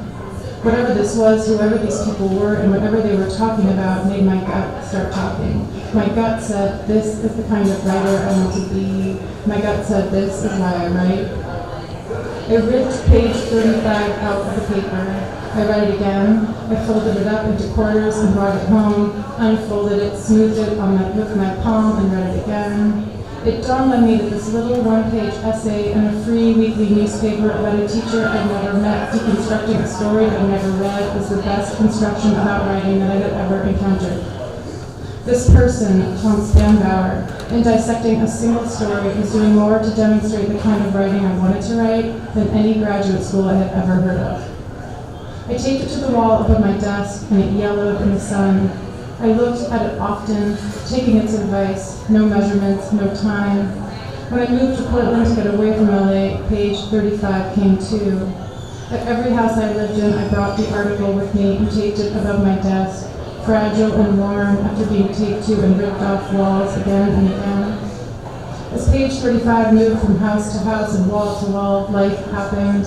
My husband's brain tumor came and mowed us down, and my short stories from before seemed inane and pointless compared with tumors and life and the reality of death. Who cares? I started thinking about my stories. The newspaper remained on my wall, but it seemed impossible that my life would ever overlap with this invisible, magical Tom Spandauer from page 35. Something to dream about that was nice and would never come to be, like owning a desert island or the end of racism. Then, because I didn't know what else to do but write, I began again to look at my stories. Maybe I could reshape them to mean something. I wasn't sure. It would take time. And then, over the cart, I met Steve. When Steve said Tom Spandauer, I think I played it cool. I can't be sure. But my heart beat faster, and my brain walked ahead of me through time and space, showing me pictures of a possible future, and I had to keep the 10-year-old girl in me from jumping out of the chair, running circles around Steve and shouting, "This is awesome, this is awesome, this is awesome." Steve, getting ready to go, said, "I'm going to give you his number." On the square yellow post-it, I wrote Tom's number. I wrote Thursdays, 4 to 9. I wrote back door, basement.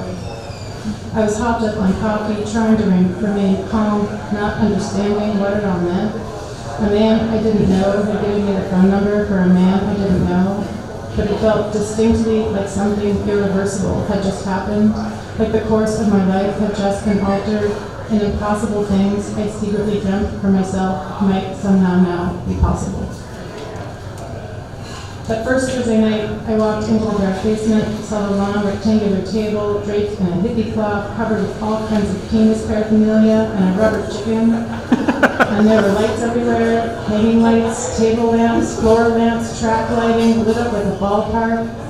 I didn't know where to sit, and a girl who reminded me a little bit of me said that usually on someone's first day, it's best to sit away from the table.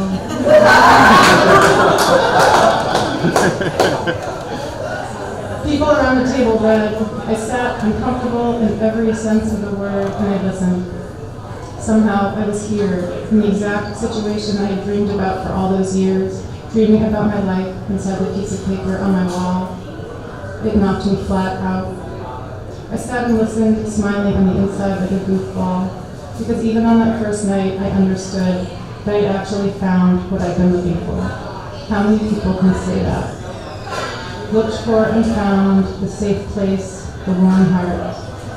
And for all that, and for whatever is to come, Mr. Tom Spandauer, I will forever be grateful.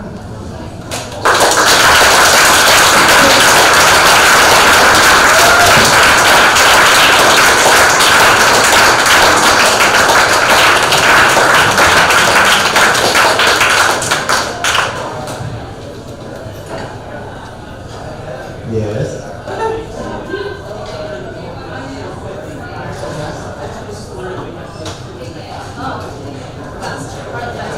More readers.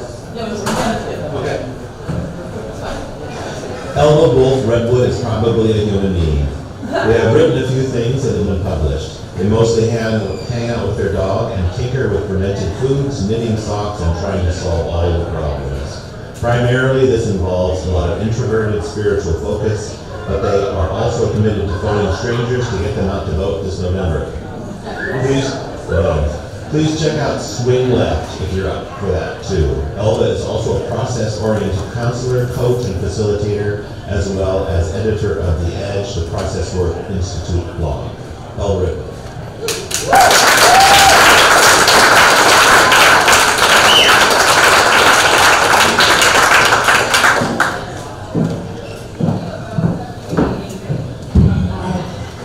I'm going to try and get quick. I was just listening to Margaret and thinking, what more is there to say about Tom in the basement? So I'm probably repeating some of the things that she already said, but and everybody else has been up. But when I think about Tom and Thursdays and Tom's work and the work of everybody that I've heard who's been part of those Thursdays in Tom's basement. I think there's nobody else in the world, my limited experience, but I think there's nobody else in the world who does what Tom does in his writing and his teaching. And there's something about being really precise and clear and creating this vessel of the words. As Tom says, I'm not going to quote you exactly, but we shouldn't notice the words, we need to get out of the way because we need to hear the story. Someone else could say that better. But it's like having a really clear lens to shoot the movie, to then let the incredible sensitivity to come through. And we all need more of that. We definitely need more of it in the world.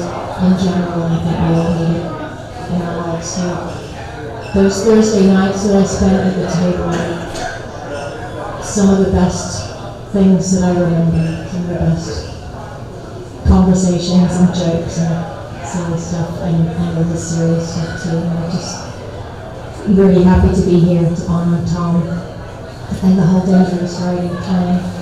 Thank you.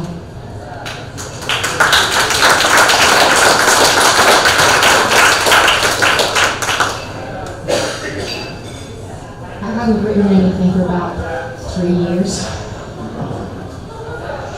So the day before yesterday I sat down and I had like a 24-hour period of writing.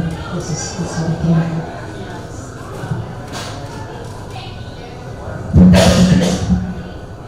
It's titled Mermaid. That summer I was 14. Sophie was 15, and she came to Yorkshire with me and my dad. We went to the waterfall behind the Green Dragon. Sophie with her hair dyed London bus red. Sophie with perfect Egyptian cat eyeliner from a bottle with a tiny brush. Sophie's experience, all the things she did before me, boys, girls, LSD. She reported to me, categorized her discoveries, took every opportunity to throw herself further. At the Green Dragon, grey stone old and heavy beamed ceiling, you go through past the bar to the back door, pay your 15 pence and out into the magical world. Overhang trees, the yellow earth path along the stream takes you up and down half a mile through hawthorn, bracken, herb rabbit footsteps, robin song. The cascade comes up slow so you don't realize you hear it. Round the last bend in the massive rock-carved concave, the low black pool, rainbow mist, and the water so long in flight, crash rolling down. That's how it was in other years, when there was plenty of rain. This time, in the drought, it was tamer. From the cathedral high overhang, a narrow tumble of ribbons hit bare boulders and didn't throw up much spray. Well, I'm getting my feet wet, Sophie said. The few other walkers went onto the hollow, damp dark where the path led behind the fall. My dad off to one side with his camera. Sophie pushed off her shoes by the heel with her toes, her green drainpipe jeans and cut-off sleeve t-shirt. Her hands, spread fingers out to her sides for balance. She trod the pebble-round stones to the water. Her hair brighter than blood in the sunlight, which shone only on the cascade and on her. The drought-thin roaring ribbons still covered up every sound. I sat down and undid my laces. Sophie's room at the top of her parents' house, with the door and a window above her bed. The way to climb out that window and twist to one side, get out on the flat top of it and lean back on the slates. The dark roofs, the flat sky, the tops of horse chestnut trees, and 1 or 2 drops of rain. Out there on a school night, me and Sophie smoked cigarettes and a pre-rolled 3s and a spliff. And when she told me she climbed out there with Theo and Jamie, my friends, I introduced them to her. They sniffed Tipp-Ex thin and dripped under their sweater sleeves, pulled over their hands and held in their noses. They huffed, and the synthetic hit in their heads. The band and the wild in it, under the sky, and how Jamie passed out, and Sophie and Theo were kissing and groping and didn't notice, and how they woke him up and had to get him back down and twist to one side into the room. The things Sophie did without me. Sophie, in her green drainpipe jeans, soaked each step dark past her knees. She crouched and dived. The slow water waved out around her. She came up right away. The pool was so small. Her head red in the sunshine, splash floating on her back. Her feet kicked, poked quick moments toes out of the pool. Up your bum, Sophie shouted, her voice brief against the cascade. Me, my bare feet on the round rocking stones, water warm at the edge. I tried to catch up. Sophie pulled herself mermaid out of the water and the boulders where the cascade ribbons came down. The other walkers stopped and gawped in the damp hollow behind. My dad off to the side, taking pictures.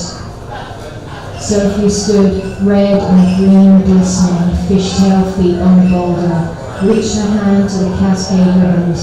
They pushed her arm down. She looked up to where they rushed from the overhang. She shouted, but her voice didn't carry this time. There was only the roar, and Sophie stepped into it. She staggered, pounding impact, stood balanced for a beat between the roar and the sunlight, and fell back into the shallow black pool. Not even a second, as she said. Me, my hands out for balance, my blue jeans wet a couple of inches. Splutter and thrash as she came up laughing, her no-words voice in little pieces mixed with the cascade. Her waves spilled out every way to the round rocks and wet the drought-baked shores of the plain.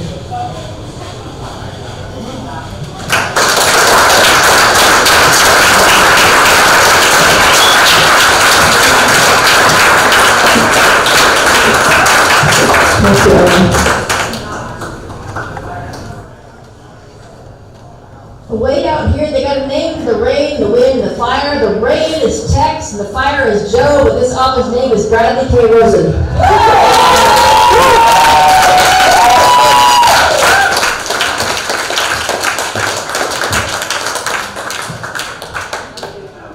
Hi, y'all. Yeah, first of all, I wanted to say it's been an honor sitting in that booth over there, Tommy. Thanks for letting me do that for others.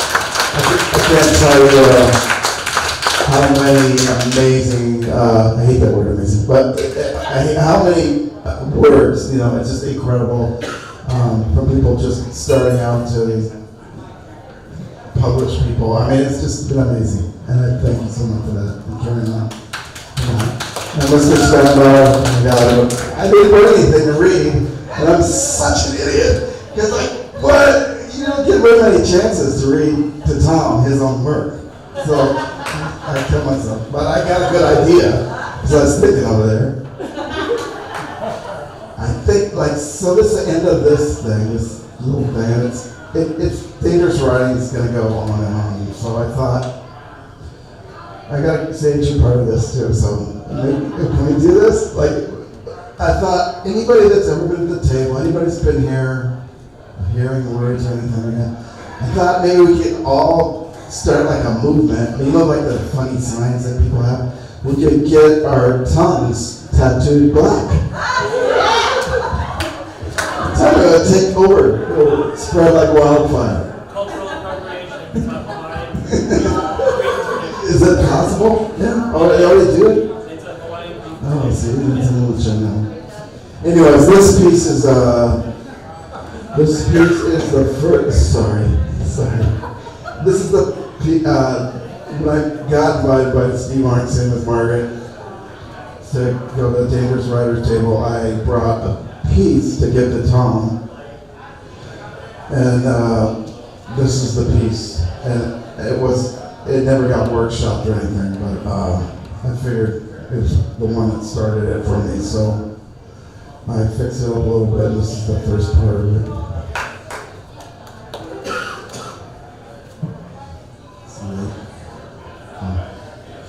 A guy like me don't mind getting up real early in the morning. A guy like me don't mind getting up really early in the morning at all. I suppose about the only time a guy like me minds getting up real early in the morning is when he's been out too late the night before, drinking and caterwauling and chasing bottles and all those age-old things. You can just imagine. Thing is though, when a guy like me gets up too early in the morning after a night like that, he's probably either still drunk or worse. His temples pound, his stomach churns, his head and gut combine as one into a stumbling waltz of remorse and liability. Other thing was there was a job I had to get out of bed to get, or in this case, out of the back seat of my car, the car I lived in, an old Plymouth I had lucked out and bought from a fellow a month before for $200 even. The job, one of those jobs a person hears about from the word of mouth. Said they didn't need people down there every Thursday, pretty much you could bet on it, rain or shine, it said. Said pay was the same day, cash money. I was guessing I could handle that. I threw my blanket off me and sat up straight and adjusted my jaw before I crawled out the door of the Plymouth and stood up onto the world. The rain ran shivery and wet, darkest before the dawn, the morning in a still of hope. Hope, shoot. I give up on that stuff like that a long time ago. When you get to be up in your ages like me, you have best darn well just get used to it. Bad stuff keep on coming and piling up against your leg no matter what. So much stuff, it's a wonder how I can even keep upright, let alone walk. It's just the way of it. I pulled a gallon of jug of water off the front seat and threw some over my face and dragged my wet fingers through my hair before I got back in behind the steering wheel. She always started right up. I knew how it was to get to the place where we was going. I just didn't know that place I was going happened to be the wrong place I was going until I got there. And by the time I figured out how to get to the right place I was going, I wasn't running early anymore. Red Tail Golf Course and Lounge on the other side of town, closer to the river. I was greeted at the double glass door that parted automatic by a lady cradling a clipboard. Her eyes were hazel. Her hair's dyed the kind of red rust that lend themselves to gossip. She looked at me funny, like she wanted me to say something, so I did. "Morning, ma'am," I said. She never did say morning back. "You here for the work?" she said. I said my name, confident, like she would already know it. She gave me the ups and downs. "You bring any boots?" she said. I looked at my old and scruffy tennis shoes. "Thanks just the same," I said, "but it'll be all right." But somewhere inside me with the alcohol still, I could taste it on the backsides of my teeth. I looked around somewhere different than the middle of her eye. The place was pretty fancy, all clean and tidy neat. They had coats and gloves and balls and cups and bags and tees and spiked shoes and all kinds of other things that were related specific to the game of golf. I seen a couple of other fellas standing around in the back of the place. She took in a deep breath and scrunched up her nose a little. "You drunk?" she said. I tried not to get to laughing. "No, ma'am," I said. "Haven't had a drop." "You legal?" the lady with the clipboard asked me. I knew what she was getting at. She was asking me if I had a nationality. It's what I always get for having darker skins and hairs, for having my mom being a native and my pops being of the Cubano blood. "Was born in San Gabriel," I said. "That in Mexico?" she said. "No, ma'am," I said. "LA, Southern California.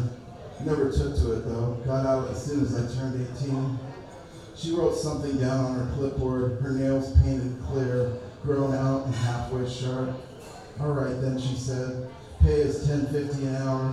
You see me at the end of the day. You can go on outside and wait with the others." I went out some double glass doors that parted in the middle automatic scene as the doors coming in. nodded hello to the two men. They was both of them wearing boots. Neither one of them nod back. I walked past them to the edge of the patio, out to where the roof kept the rain from falling down onto the concrete.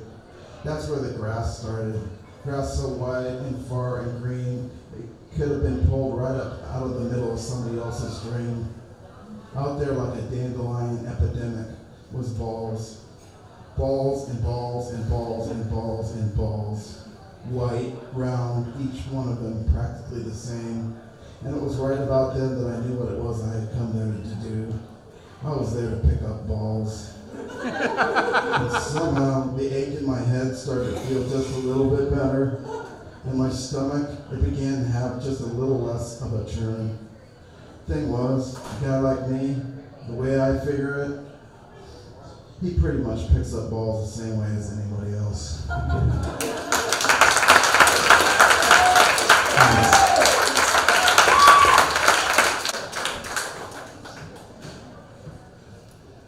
Adam Strong is the author of the novel Bella Vista and founder of the reading series Songbook PDX. His work has appeared in The Gravity of the Thing, Atticus Review, and the anthology City of Weird. He writes and lives in Portland, Oregon. Adam Strong.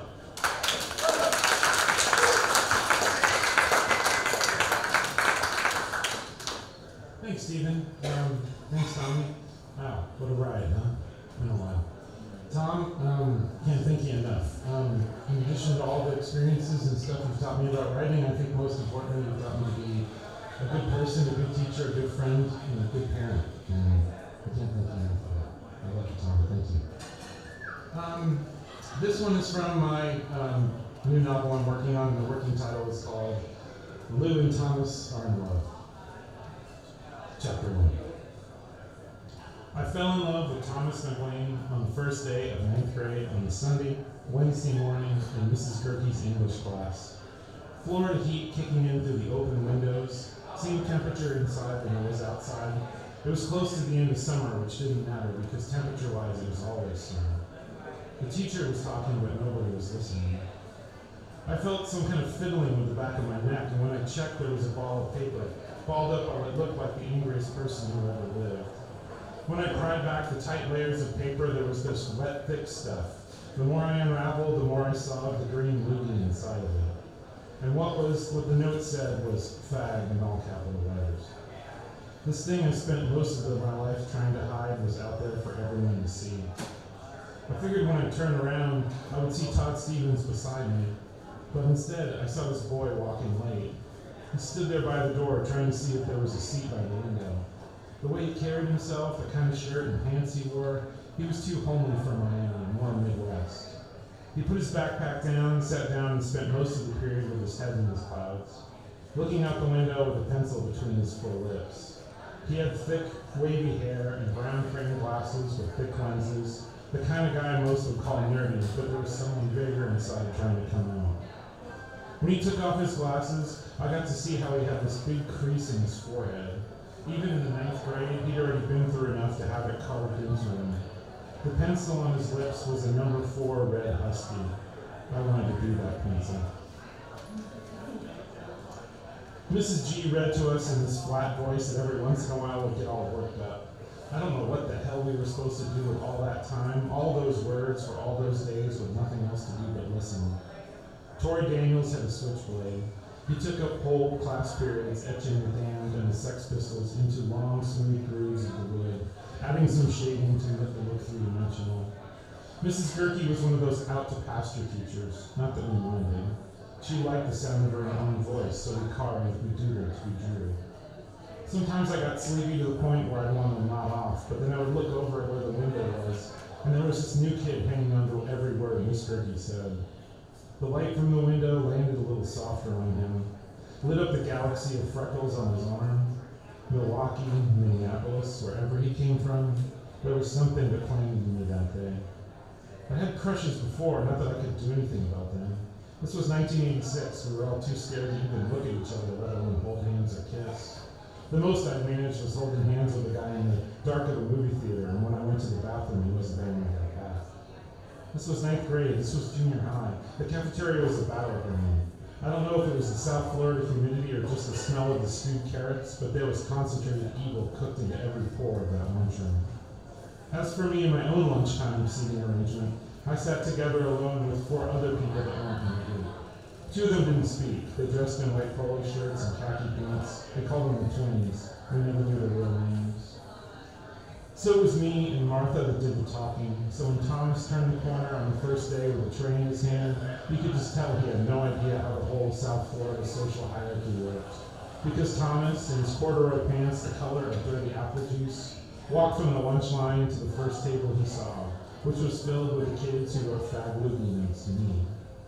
Thomas sat down at the same table as them, and what they did was get up and walk to another table, and Thomas was still sitting there drinking his milk and looking so lost. And when he stood up, Paul Kendricks bumped into him. I couldn't see Thomas on the other side, but something must have happened because the whole lunchroom, all but the 4 of us, lit up with laughter. Thomas, even on that first day, I knew how broken he was. Because when he looked over at our table, he didn't look away from in horror. I waved my hand, and he sat down and talked to me. And what he said of all things was, "Are you more of a Montague or a Capulet?" It didn't come out that smooth. The Y in Montague got a lot of attention from his lips and his tongue, same with the P in Capulet. I didn't know what the hell he was talking about. I was paying attention to the sound of his voice and the crease in his forehead.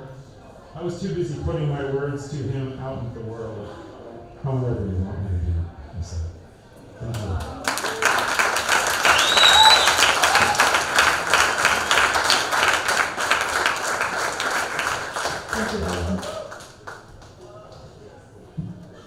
Michael Sage Ricci has had a long, eclectic career as a self-employed writer, artist, and teacher, teaching with Portland Writers in Schools and Tom Spanbauer's Dangerous Writers. Sage has published short stories, poems, essays, and interviews, and has finished his first novel by the Jersey Devil Lies. Woo! He has been tattooing in Portland, Seattle, Maui, and beyond for over 20 years. He has recently finished his master's degree in clinical training at Portland College in Orangeburg, Mass. He has a deep desire to understand medicine more deeply and to use that understanding to help others in these troubled times. Sage Ricci.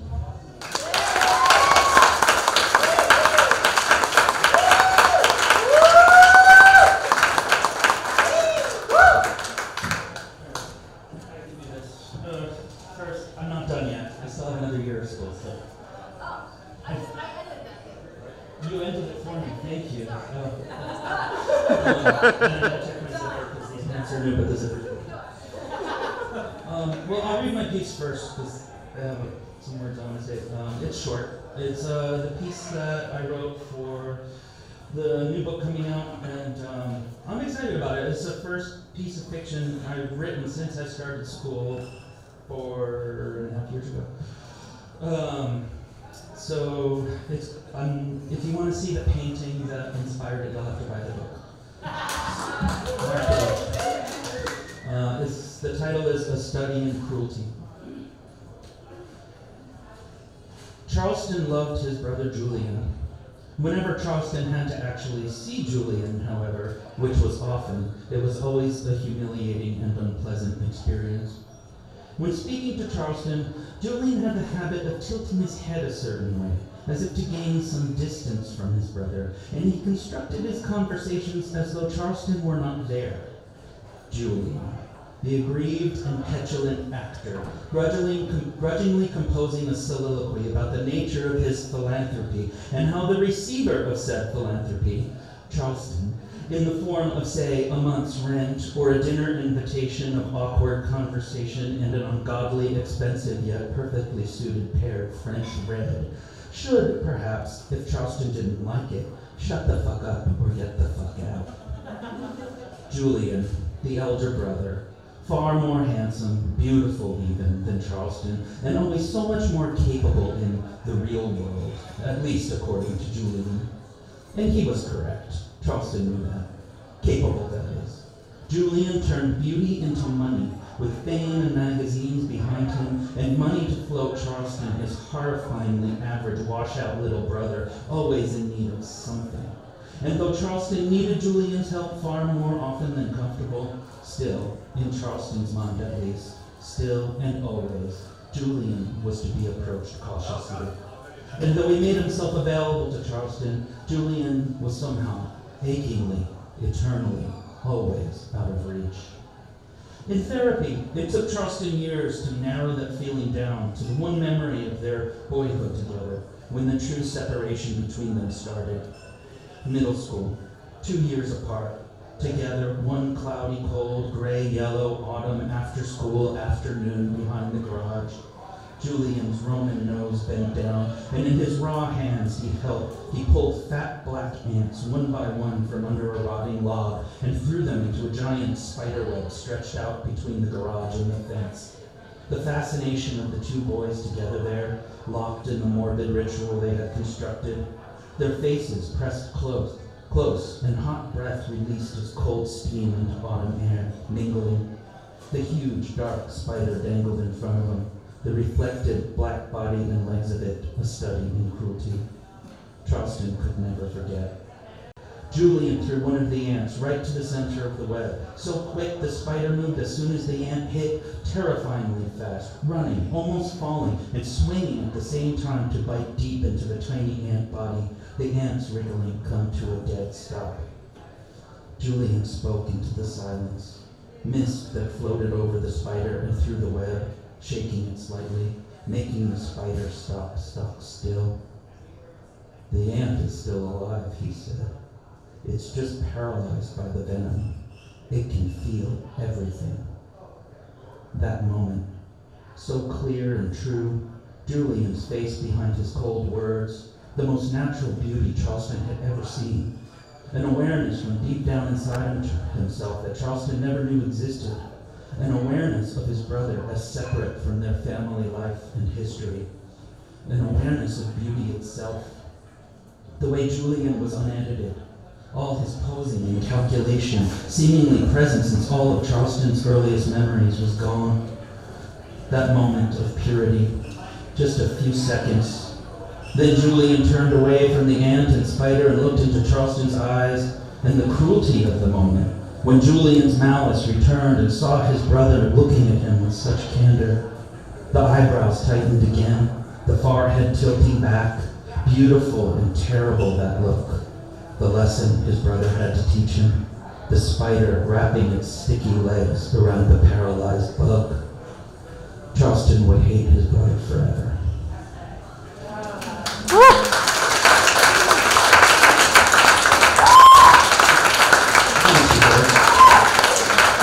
Far more cathartic than I thought it would be. I'm sort of speaking for the two of us here, and I get the last word, imagine that. 3 years ago in October, right after Halloween, our lives changed. And a lot of you were there for it and have been there through it. But it's been this surreal time warp. For me, it's felt like 10 years. And that this is still happening, that we're here today, really is a testament. Thank you. Thank you. I know, I was talking to Natalie Goldberg once, the writer, and she said it was after a workshop that she had been there at. And she came up to me and she said, Sage, it's very hard to live in someone's shadow. And I just looked at her, and she said, but I want to tell you, you're not in anyone's shadow. She said, but everyone else will think you are. And she's right. I stood next to greatness. I still stand next to greatness. And it was my honor to teach next to greatness for a really long time. And I took that duty very seriously. And I held you all very closely for a really long time. And sort of coming out of this 3-year time warp that felt like 10 years, and I'm looking around and I'm seeing that time did not stop, and everybody's moved and moved on in a really good way. And it's good that the past is the past now. I'm glad this is moving on. It's time to move forward. It's time to make space for what is rather than what was, because we're all different. And I'm so immensely proud of everyone. As someone who was one of the teachers, I'm just so proud. And Dami, I just can't believe how you've blossomed. It's truly amazing. It's truly amazing. I love you so much for this forever.